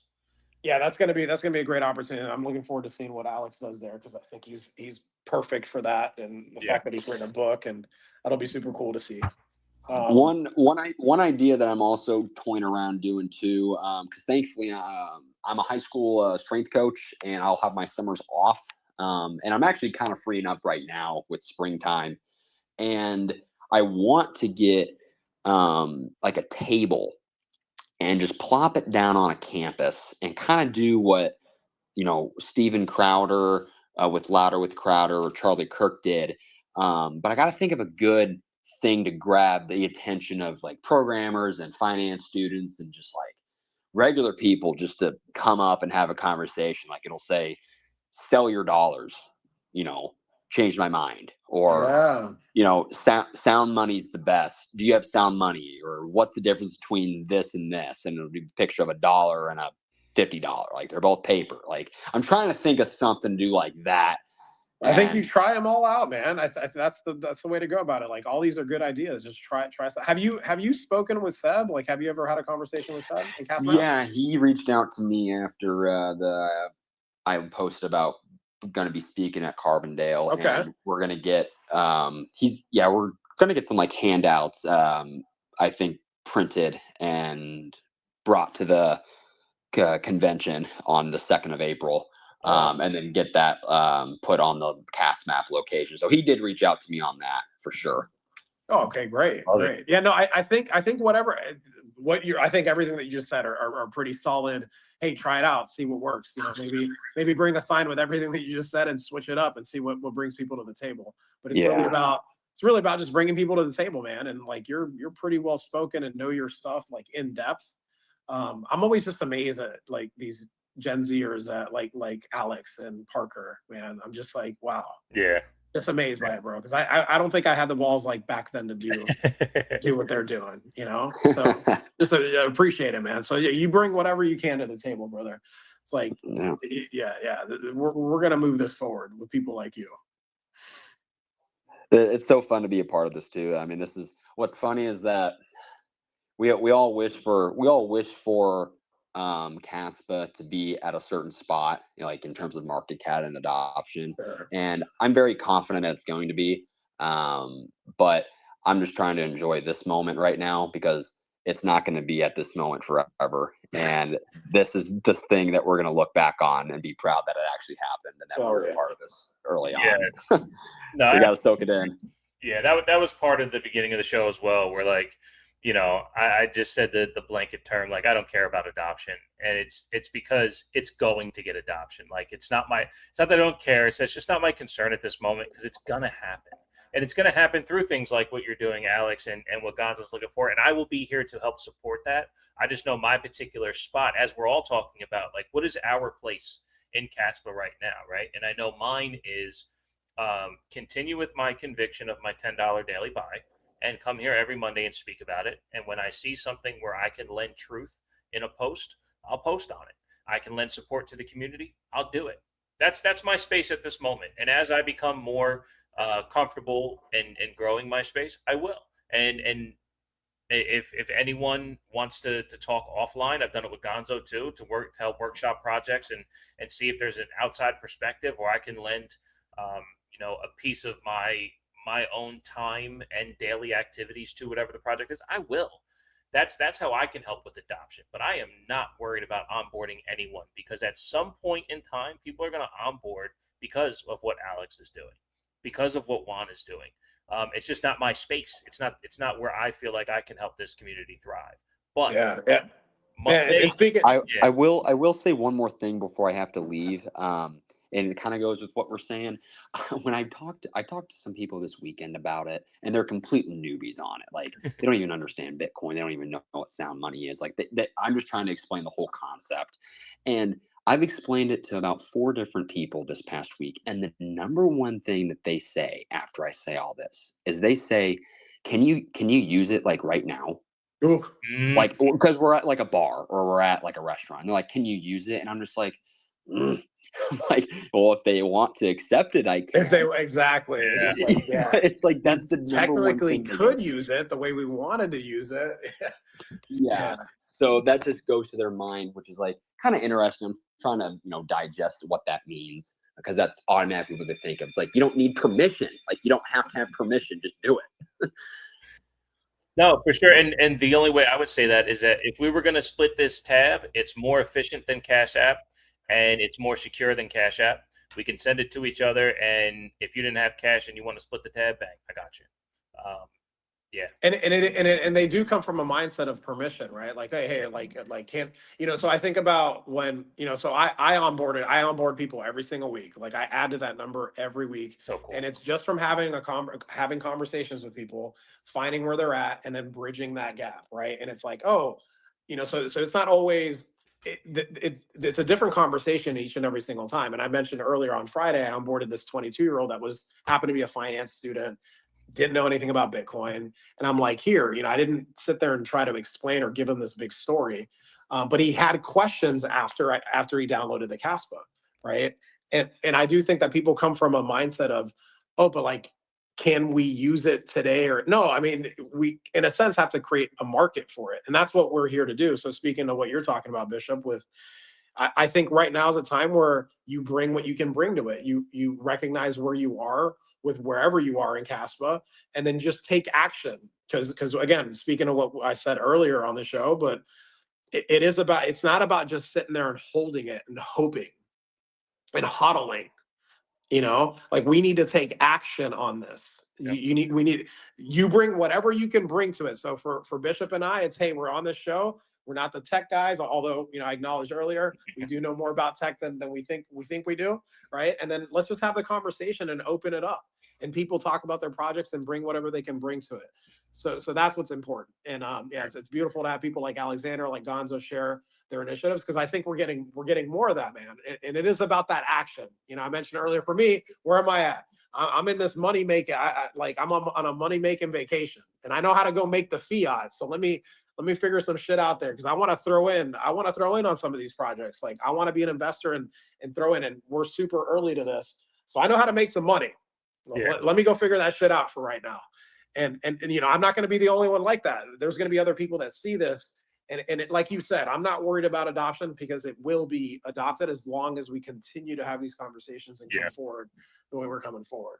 Yeah, I mean, it'll be a byproduct of our conversations. Like I said, it'll be a byproduct of a particular crypto failing at what it was supposed to for the user that's in there. So whether someone doesn't like the inability to truly self-custody Bitcoin, or somebody doesn't like what XRP is doing right now, or Internet Computer isn't lining up the right way, so they're looking for these alternatives, people will find their way to Kaspa. Yeah. And it's hard now, like we've talked about before, like it's so early that, like Alex said, you can't be at a bar and go, can I use it right now? No, it's too early, right? Okay, so as much as we want bars to take it, they will. And I can sit here Mondays, 12 to 3, and go, hey, guys, who's working on that? Let's talk about it. Or shouts to the guys coming up after us on Blockchain Banter. They do this thing every week. Yes, sir. Talking about who takes it, how it comes, and the developers are on there as well. It's a much more in-depth conversation with all that. And that's fantastic. And honestly, sometimes what we do on this show is we come and we recap what we've heard over there, just to continue to spread this knowledge, because it's the best thing that we can do in our particular place. And what we want to do is spread how to live on the Kaspa standard while this particular show is live on the Kaspa standard. Yeah, man. Like all this does is we amplify each other. So this isn't, the beautiful thing about a decentralized protocol is you build it from the ground up. So it's not from top down, right? And that's what's different. That's what people don't understand yet. That's why it's like being humble, being kind, giving it time. Like we have to come from that perspective and realize that this entire thing is flipping everything. All the old systems have to fall. The legacy systems, they have to, right? We're just the early adopters, and we're going to be tested throughout the way. And like like me, I sat back for way too fucking long, bro. Yeah. I'm like, there's definitely a part of me that said, bro, I should have gotten off my ass and living in that apartment a year ago. I could have done what I'm doing right now a year ago and still been a part of all these conversations. Right. But okay, this is my journey. It's my lesson. So I bought into let's just sit back and hold and just that's it. Nah, man. Nah, this feels better. To be honest with you, it feels better being on the move and doing what we got to do. So yeah, man, we're gonna bring it. We're trying to be like our big bros over there, Blockchain Banner. We want to be like them when we grow up. So we don't want to fall into their time slot. But respect what they're doing, and obviously super grateful to Lavendi on here. Again, super grateful for being a part of that and beneath the surface for the 18 episodes. So I'm just gonna carry that energy here and go over there and listen to what those guys are doing and just continue to amplify all this, bro. So we're going to show up consistently. That's what Bishop and I can tell you. We're going to do that. We're going to show up consistently because we see the big picture here. Hell yeah. Well, with that said, we did hit the 3-hour mark. Even with a dead spaces in the middle, it was a good break for a little bit for us to get back to the basics, and then the spaces filled up again with some more heat. So I can't thank everyone enough for joining the show and listening later. We are live on the Kaspa Standard. This is episode 19. You can follow us on X. I am at LOTKS.kas. Juan is at Glitch in 888. The show at Live on the Kaspa.s. We are also on YouTube, youtube.com/ I almost did it. I almost said mine. youtube.com/ Live on the Kaspa Standard. And then we're also on Vivor. All links are in the description. Also, we have links to CastMap. You can use promo code Juan or Bishop. If you want to send an energy exchange donation, we are LOTKS.kas. Also live on the Kaspastandard.kas. One more plug to our sponsor, GetBetterMelts.com. 50% off using the promo code LOTKS. That's for Better Melts. There's Dream Melts for your sleep. There's Glow Melts for your pretty skin and hair. And then there's also Focus Melts for your energy and attention. That's GetBetterMelts.com. 50% off, promo code LOTKS. And with that, that is episode 19. Juan, I leave it to you. Kaspa is vibrating at the frequency of truth seekers, and the truth is catching on. Be humble, be kind, give it time. Love you all. We'll see you next week on episode 20. Let's go.